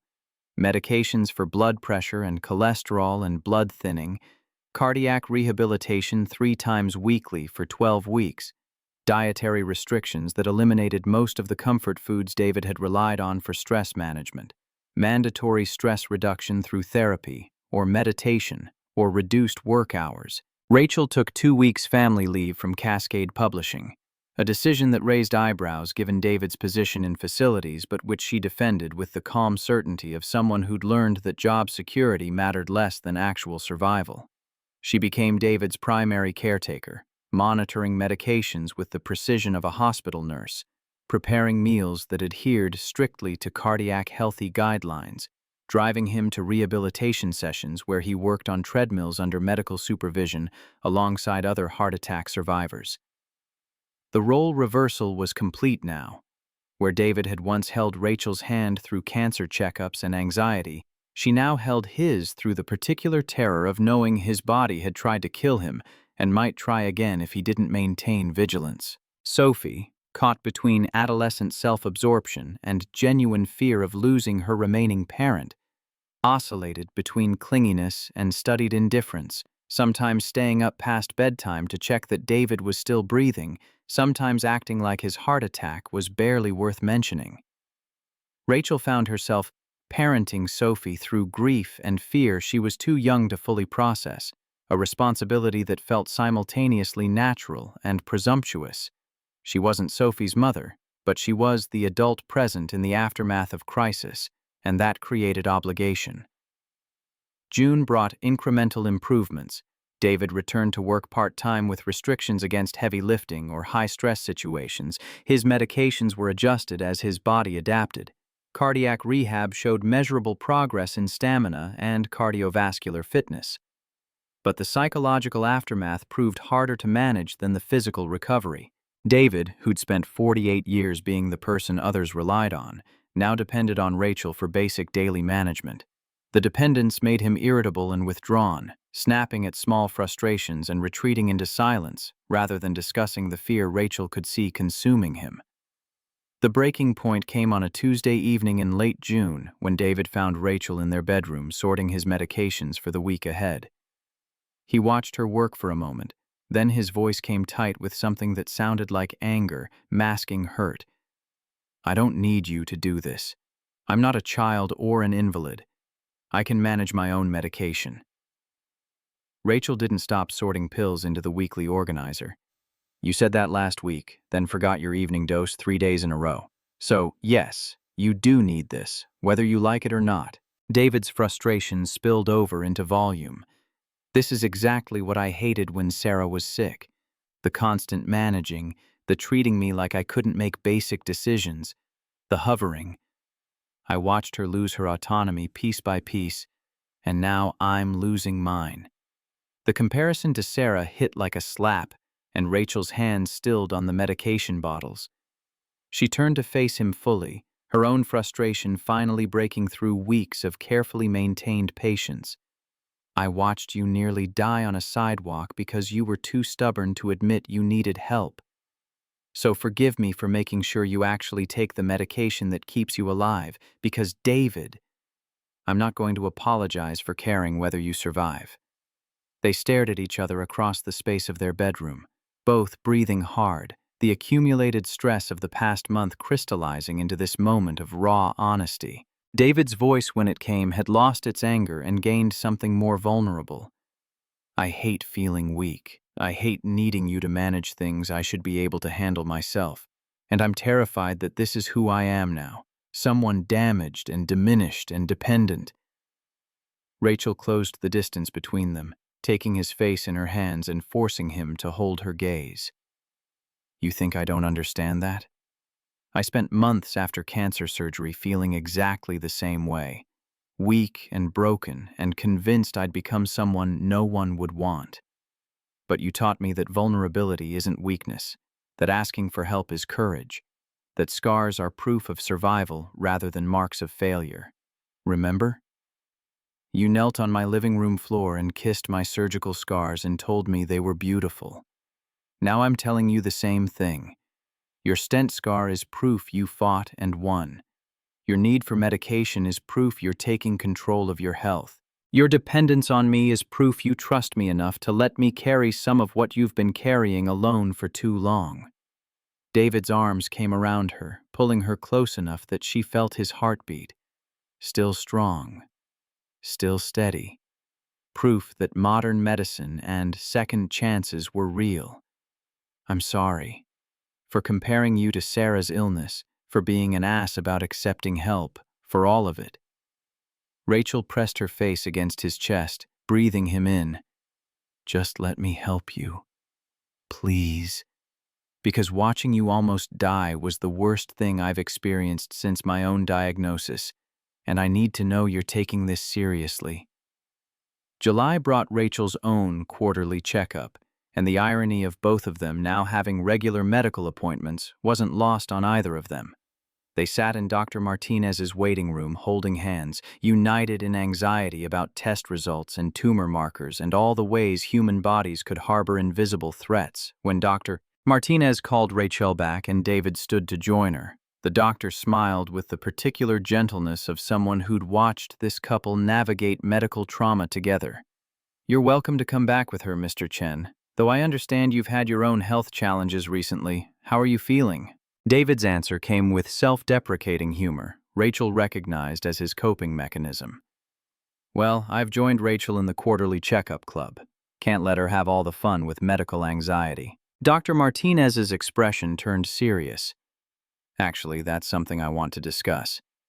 Mrs. Chen, your results are excellent. Still cancer-free, all markers normal. But both of you now have conditions that require ongoing monitoring and management. Have you considered counseling to help process the psychological aspects of chronic health anxiety? It's not uncommon for couples to struggle when both partners are dealing with serious medical histories. In the car afterward, Rachel broached the subject carefully. Would you be open to seeing someone? A therapist who specializes in medical trauma? Because I think Dr. Martinez might be right. We're both carrying a lot of fear about health and mortality, and maybe talking to someone would help. David's hands tightened on the steering wheel, but after a long moment, he nodded. Yeah, I think I would. Because Rachel, I don't want to spend whatever time we have being paralyzed by fear of what might happen. I want to actually live the life we're building. July brought Rachel's own quarterly checkup, and the irony of both of them now having regular medical appointments wasn't lost on either of them. They sat in Dr. Martinez's waiting room holding hands, united in anxiety about test results and tumor markers and all the ways human bodies could harbor invisible threats. When Dr. Martinez called Rachel back and David stood to join her, the doctor smiled with the particular gentleness of someone who'd watched this couple navigate medical trauma together. "You're welcome to come back with her, Mr. Chen. Though I understand you've had your own health challenges recently, how are you feeling?" David's answer came with self-deprecating humor Rachel recognized as his coping mechanism. "Well, I've joined Rachel in the quarterly checkup club. Can't let her have all the fun with medical anxiety." Dr. Martinez's expression turned serious. "Actually, that's something I want to discuss. Ms. Chen, your results are excellent. Still cancer-free, all markers normal. But both of you now have conditions that require ongoing monitoring and management. Have you considered counseling to help process the psychological aspects of chronic health anxiety? It's not uncommon for couples to struggle when both partners are dealing with serious medical histories." In the car afterward, Rachel broached the subject carefully. "Would you be open to seeing someone? A therapist who specializes in medical trauma? Because I think Dr. Martinez might be right. We're both carrying a lot of fear about health and mortality, and maybe talking to someone would help." David's hands tightened on the steering wheel, but after a long moment he nodded. "Yes, yeah, I think I would. Because Rachel, I don't want to spend whatever time we have being paralyzed by fear of what might happen. I want to actually live the life we're building." They found a therapist in August, a man in his 60s who'd survived his own health scare and specialized in helping couples navigate chronic illness and medical anxiety. The sessions were uncomfortable in ways that surprised Rachel, exposing not just fear but resentment, not just vulnerability but the small ways they'd each been failing to see the other's needs. David admitted to feeling guilty that his heart attack had stolen focus from Rachel's cancer survivorship. Rachel confessed to sometimes feeling angry that David's stubbornness had created a preventable crisis. Sophie, when included in family sessions, revealed that she was terrified of becoming an orphan, of losing both parents to medical catastrophe before she reached adulthood. The work was hard and necessary, forcing them to articulate fears that lived better in darkness than in spoken words. But by September, when Sophie returned to school for 8th grade, they'd developed tools for managing anxiety that didn't involve Rachel hovering over David's pill bottles, or David pretending he was fine when he felt chest pain that turned out to be heartburn rather than cardiac distress. They learned to say, "I'm scared," instead of getting angry, to ask for help instead of withdrawing, to celebrate small victories, clean checkups, successful stress tests, days where fear didn't dominate every thought. October brought Sophie's 14th birthday, a quiet celebration with homemade cake and the three of them around the dining table, grateful simply to be together after how close they'd come to losing David. November brought Thanksgiving with his parents, everyone carefully not mentioning the heart attack while simultaneously celebrating that he'd survived it. December brought Rachel's year-end cancer checkup, 3.5 years cancer-free, with David beside her in the waiting room, both of them now veterans of medical anxiety. The year 2021 ended with snow falling on Portland and a quiet recognition that they'd survived their hardest test yet. Not the cancer, not even the heart attack, but the work of staying together through both, of learning to be vulnerable when strength failed, of building a family that could bend without breaking. The years that followed, 2022, 2023, 2024, passed in that peculiar way time does when you're busy living it. Not slow, not fast, just full. Sophie grew from 14 to 17, from braces to driver's license to college applications. David's cardiac health remained stable with continued medication and quarterly checkups that became routine rather than crisis. Rachel's cancer stayed dormant, each 3-month screening adding another small victory to her survival count. 2022 brought Sophie's freshman year of high school and her immediate immersion in environmental club and debate team. She came home talking about climate policy and sustainable agriculture with the same fierce intelligence she'd once directed at aquaponics systems. David attended every debate competition. Rachel helped edit every essay. They were spectators to Sophie's becoming.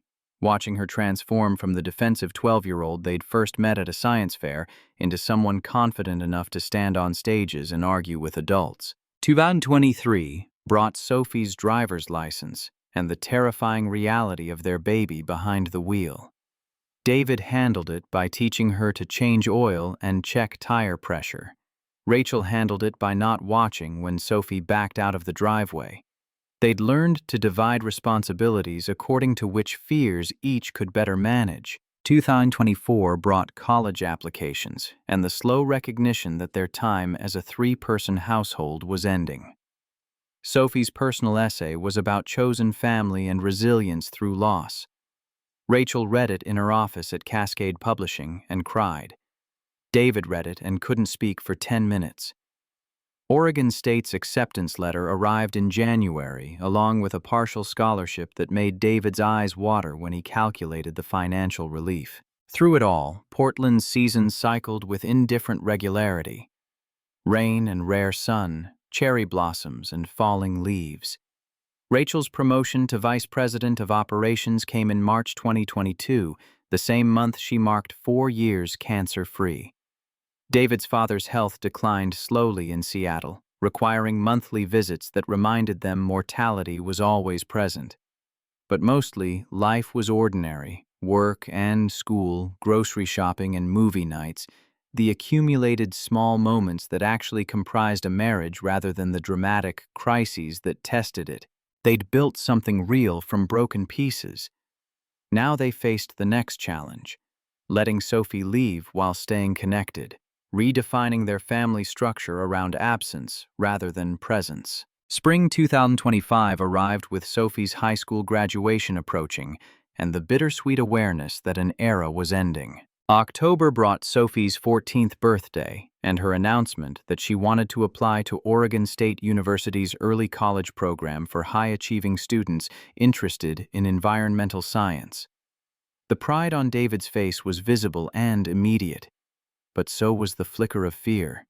His baby was growing up, moving toward independence, preparing to leave home in ways that felt simultaneously thrilling and devastating.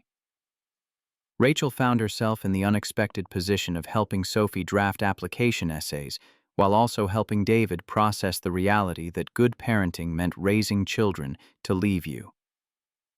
One evening, after Sophie had gone to bed, David stood at her bedroom door, watching her sleep with an expression that broke Rachel's heart. She looked so young, too young to be planning college applications and thinking about careers. Too young to have lost her mother and almost lost her father. I want to keep her safe and small and here forever, but that's not how this works. Rachel moved to stand beside him, her voice gentle. No, it's not. But David, look at what you've raised. A brilliant, resilient, compassionate kid who's learned to hold grief and joy simultaneously, who's strong enough to keep moving forward even when life is terrifying. That's not despite what she's been through. It's because of it. And because you've been there teaching her how to survive with grace. David's arm came around Rachel's shoulders. We've been there. You've been there too, showing her that family can be chosen, that stepmothers can be partners instead of replacements, that it's possible to love more than one person. Don't sell yourself short on what you've given her. The words settled in Rachel's chest with the weight of recognition. She'd spent 2 years uncertain whether she belonged in Sophie's life, whether her presence was adding value or just complicating an already complex family structure. But watching Sophie flourish, confident in her interests, secure in her relationships, able to talk about her mother's death without falling apart, Rachel understood that she'd contributed something real to this child's development. Not mothering in traditional sense, but mentoring and supporting and being present in ways that mattered. November arrived with Sophie's acceptance into Oregon State's early program, conditional on maintaining grades and completing additional coursework before enrollment the following fall. The news sparked celebration, dinner at Sophie's favorite restaurant, David's parents driving down from Seattle bearing congratulatory gifts, Sarah's parents joining via video call with tears and pride and reminiscences about their daughter's own love of science. Rachel sat at the edge of this family gathering, bearing witness to Sophie's achievement while also noticing how seamlessly she'd been integrated into their celebration. No one questioned her presence anymore. No one treated her like an outsider or addition. She was simply part of the structure that held Sophie up, one pillar among several supporting this remarkable kid's journey toward adulthood. December brought Rachel's year-end checkup, 4 years cancer-free and counting. The milestone felt significant enough that David suggested they celebrate beyond the usual relief of clean results. He planned a weekend trip to the San Juan Islands for just the two of them, leaving Sophie with his parents for what he termed their 4-year anniversary of Rachel's continued survival. The cabin he'd rented overlooked the water, removed from Portland's rain and stress and the daily reminders of medical fragility. Standing on the cabin's deck watching sunset paint the strait in shades of orange and purple, Rachel leaned against David's chest. 4 years cancer-free, 2 years married, 2 years raising Sophie together, 1 year surviving his heart attack. His voice came quiet. We've made it this far. Rachel turned to face him. And we have so much further to go. Sophie's graduation in 6 months, empty nest after that, whatever comes next. David pulled her close, together. Rachel smiled against his shoulder.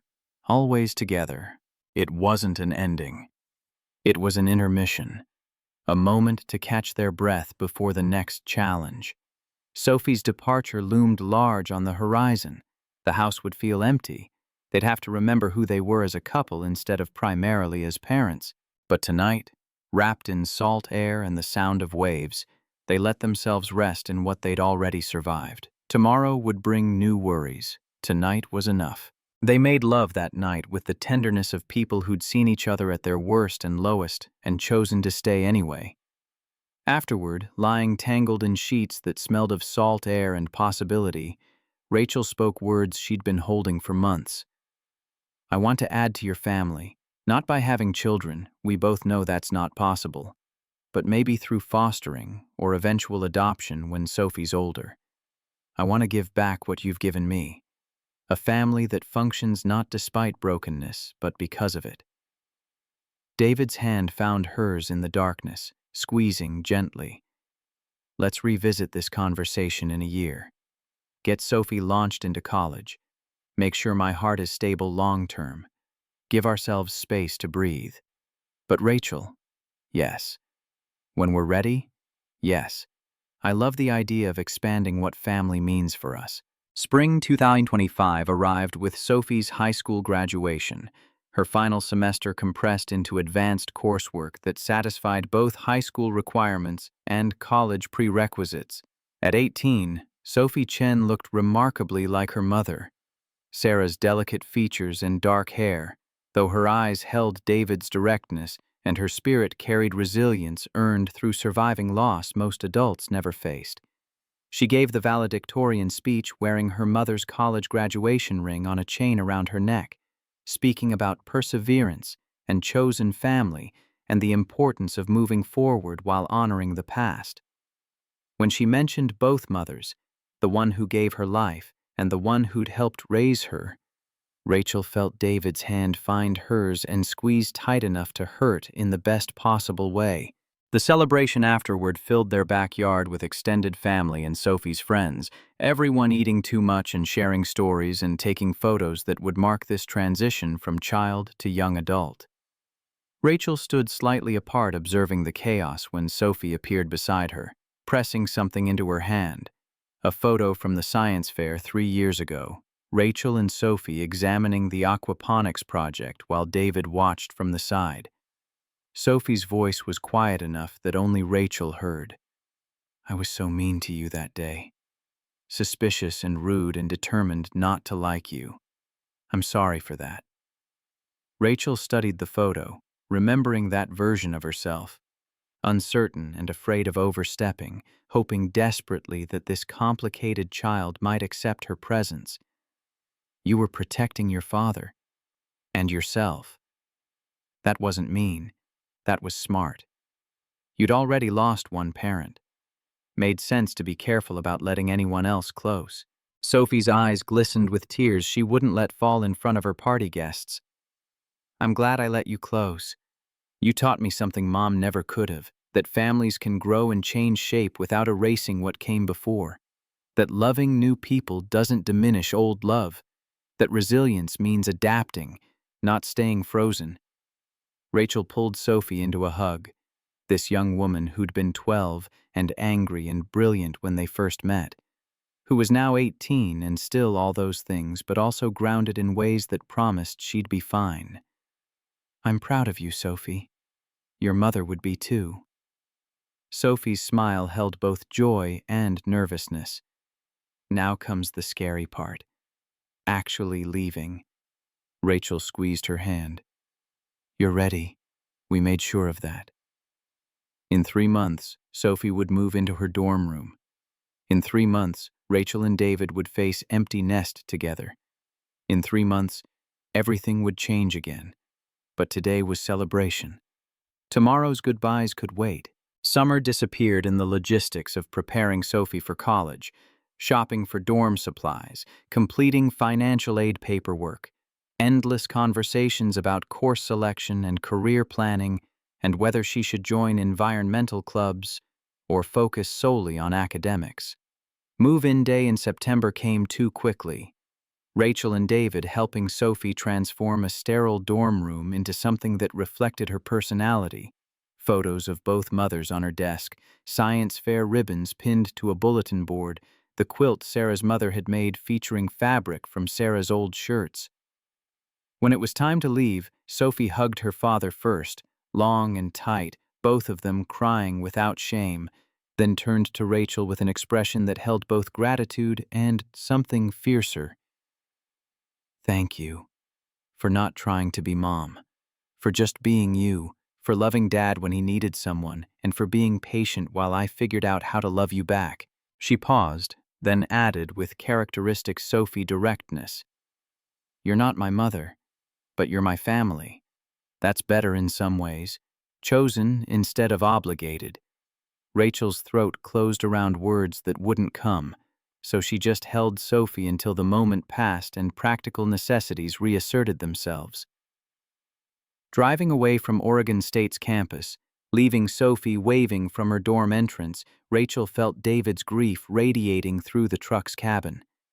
She let him cry without commentary or comfort, understanding that some losses, even necessary ones like children growing up, required space to be felt fully before moving past them. At home that evening, the house echoed with Sophie's absence. David wandered from room to room, lost without her energy filling the corners. Rachel found him in Sophie's bedroom an hour after dinner, sitting on her bed holding the stuffed dolphin Sarah had won at a carnival the summer before her diagnosis. His voice came broken. Our baby's gone. Rachel sat beside him. She's not gone. She's just somewhere else. Growing, like she's supposed to. David leaned into her. So what do we do now? Rachel took his hand. We figure out who we are when we're not being parents first. We remember we're also a couple. We build the next chapter. David managed a small smile. Sounds terrifying. It is, Rachel agreed. But we've survived worse. Outside, autumn rain began to fall on Portland. Inside, 2 people faced the daunting task of reinventing their marriage. They'd spent 3 years being family first, couple second. Now they had to relearn who they were together. Just the 2 of them, in a house that suddenly felt too large. It wouldn't be easy, but nothing worth having ever was. The adjustment took months rather than weeks. Fall passed with phone calls to Sophie multiple times weekly, care packages sent with concerning frequency, visits to campus that Sophie tolerated with affectionate exasperation. David's cardiac health remained stable with continued medication and lifestyle management. Rachel's cancer checkups continued coming back clean. 4.5 years, approaching the 5-year milestone that oncologists considered significant for long-term survival odds. They settled into new patterns: date nights that didn't require coordinating Sophie's schedule, spontaneous weekend trips without considering school commitments, quiet evenings where they could watch what they wanted without negotiating teenage preferences. In November, David surprised Rachel with an early Christmas gift: plane tickets to Hawaii for a week in January, far enough out that they could both schedule vacation time. The gesture felt significant beyond the obvious romance of a tropical vacation. David rarely spent money frivolously, and this trip represented investment in their relationship, independent of their role as Sophie's parents. They'd spent 3 years being family first and couple second, and now they were recalibrating that balance. The Hawaii trip happened in late January, a week of beaches and snorkeling and meals where they could actually finish conversations without interruption. On their final evening, sitting on their hotel balcony watching sunset paint the Pacific in shades of fire, David's hand reached for Rachel's with the familiar gesture that had marked every significant moment in their relationship. "I've been thinking about something for a while, waiting for the right moment, though I'm not sure such a thing exists." Rachel turned to face him fully, reading nervousness in his expression. "What is it?" David took a breath like he was preparing to jump from a great height. "I want to renew our vows. Not because there's anything wrong with the ones we already made, but because we're different people now than we were 3 years ago. We've survived things I couldn't have imagined when we got married. My heart attack, Sophie leaving home, 4 years of managing your cancer anxiety, and my cardiac recovery. I want to stand in front of our family and recommit knowing exactly what we've chosen, exactly what staying means." The proposal landed in Rachel's chest with unexpected weight, recognition that this wasn't about romance so much as acknowledgement. They'd weathered storms that destroyed stronger-looking relationships, had chosen each other repeatedly through circumstances that would have justified walking away. Her voice came thick with emotion. "Yes, absolutely yes. When were you thinking?" David's smile held relief and something deeper. "March. Our actual anniversary.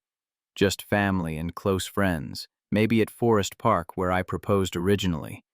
Nothing fancy. Just honest promises about continuing to choose each other even when it's hard." March arrived faster than Rachel anticipated, filled with simple planning that prioritized meaning over spectacle. They returned to the scenic overlook in Forest Park on a clear afternoon when early spring flowers dotted the undergrowth and Portland spread below them bathed in golden light. Sophie came home from college for the weekend, serving as maid of honor with Sophie-characteristic commentary about her father being sentimental. David's parents stood witness alongside Sarah's parents, the four of them united in supporting this marriage that honored their daughter's memories while building something new. A handful of close friends completed the circle: co-workers from Cascade Publishing, neighbors who'd become family, the therapist who'd helped them navigate medical trauma. The ceremony was simple: no officiant, just Rachel and David speaking directly to each other with Sophie holding both their original wedding rings. Rachel went first, her voice steady with certainty earned through survived crises. "David, 3 years ago I married you, knowing you'd seen my scars and decided they were beautiful. Today I renew that promise, knowing you've shown me your own scars, physical and emotional. And let me love all of you, not just the strong, capable parts. I commit to continuing this journey wherever it leads, to facing your cardiac checkups and my cancer screenings together, to being partners in fear and joy and the daily mundane work of choosing each other. You taught me that vulnerability is strength.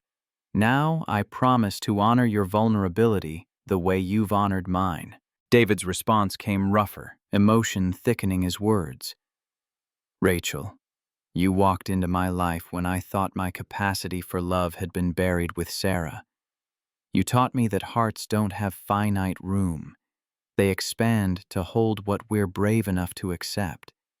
You've been my partner through Sophie's adolescence, my caretaker when my body betrayed me, my witness through every moment of building this unlikely family. I renew my promise. I'm not going anywhere, not through health scares or life transitions or the thousand small difficulties that make up a marriage. You're my person, and I choose you every day. Sophie cleared her throat, making a production of wiping away tears she'd spent 18 years pretending not to shed. Okay, now kiss before I start ugly crying in front of everyone. And Dad, Mom, that was actually really beautiful. Don't tell anyone I said that. The laughter that followed Sophie's comment broke the ceremony's solemnity in exactly the right way, reminding everyone that this family's strength came from their ability to hold grief and humor simultaneously. Rachel and David kissed while their small gathering applauded. Then Sophie insisted on a family photo, not just the three of them, but including Sarah's parents and David's parents too. All of them linked in the complicated web of chosen and biological family that had sustained them through crisis. The celebration afterward was casual. Dinner at Departure Restaurant where they'd had their first date 8 years ago. They sat at the same corner table with views of Portland's lights, but everything had changed. David wore a suit he owned rather than borrowed. Rachel no longer feared showing her scars. Sophie was old enough to order wine and toast her parents with genuine eloquence. Sophie raised her glass. 5 years ago you got married, and I was suspicious and scared. I thought Rachel would hurt my dad or leave when things got hard. She met Rachel's eyes. I was wrong. You stayed through Dad's heart attack. You stayed through my bratty teenage years. You stayed even though we're not your blood family. That's not obligation. That's choice, and I'm grateful every day that you chose us. She turned to David. And Dad, you taught me that loving again isn't betrayal. That Mom would have wanted you happy. That hearts expand instead of dividing. Her voice wavered slightly. To my parents, plural, biological, and chosen. You're both too stubborn to quit on each other. It's annoying and also the best thing about you. Later, after farewells and promises to visit, Rachel and David drove home through Portland's late-night quiet. The city glittered around them, other lives being lived, other families building their own complicated stories. At home, they moved through evening rituals with comfortable familiarity. The domesticity felt sacred. David checking locks, Rachel turning off lights, both brushing teeth at their respective sinks. This was the real marriage, built in thousands of ordinary moments rather than one ceremonial day. In bed, David pulled Rachel close. Thank you for choosing this with me, for choosing Sophie, for choosing our complicated, messy, beautiful life. Rachel pressed her face against his chest, listening to his heart beat steady and strong. Thank you for teaching me that scars don't define worth, that love isn't about being perfect, that the best families are built through choosing to stay when leaving is easier. They held each other in comfortable silence. Outside their window, Portland glittered with lights marking other lives, other stories, other people learning the same lessons about resilience and courage. Rachel thought about the woman she'd been 8 years ago, locked in an office, convinced no one would love her broken body. She thought about David, widowed and drowning, certain his heart had died with Sarah. She thought about Sophie, 13 and furious, refusing to let anyone close. They'd all been wrong. Love didn't require perfect bodies or uncomplicated hearts. It required courage to show your scars and trust someone wouldn't turn away. It required choosing to stay when staying was hard. It required building families from broken pieces and believing that was beautiful. David's breathing evened into sleep, his hand resting on her abdomen. Familiar territory he'd touched thousands of times. Evidence of survival he'd learned to see as beautiful rather than broken. Rachel lay awake a moment longer, thinking about the question she'd asked herself 8 years ago.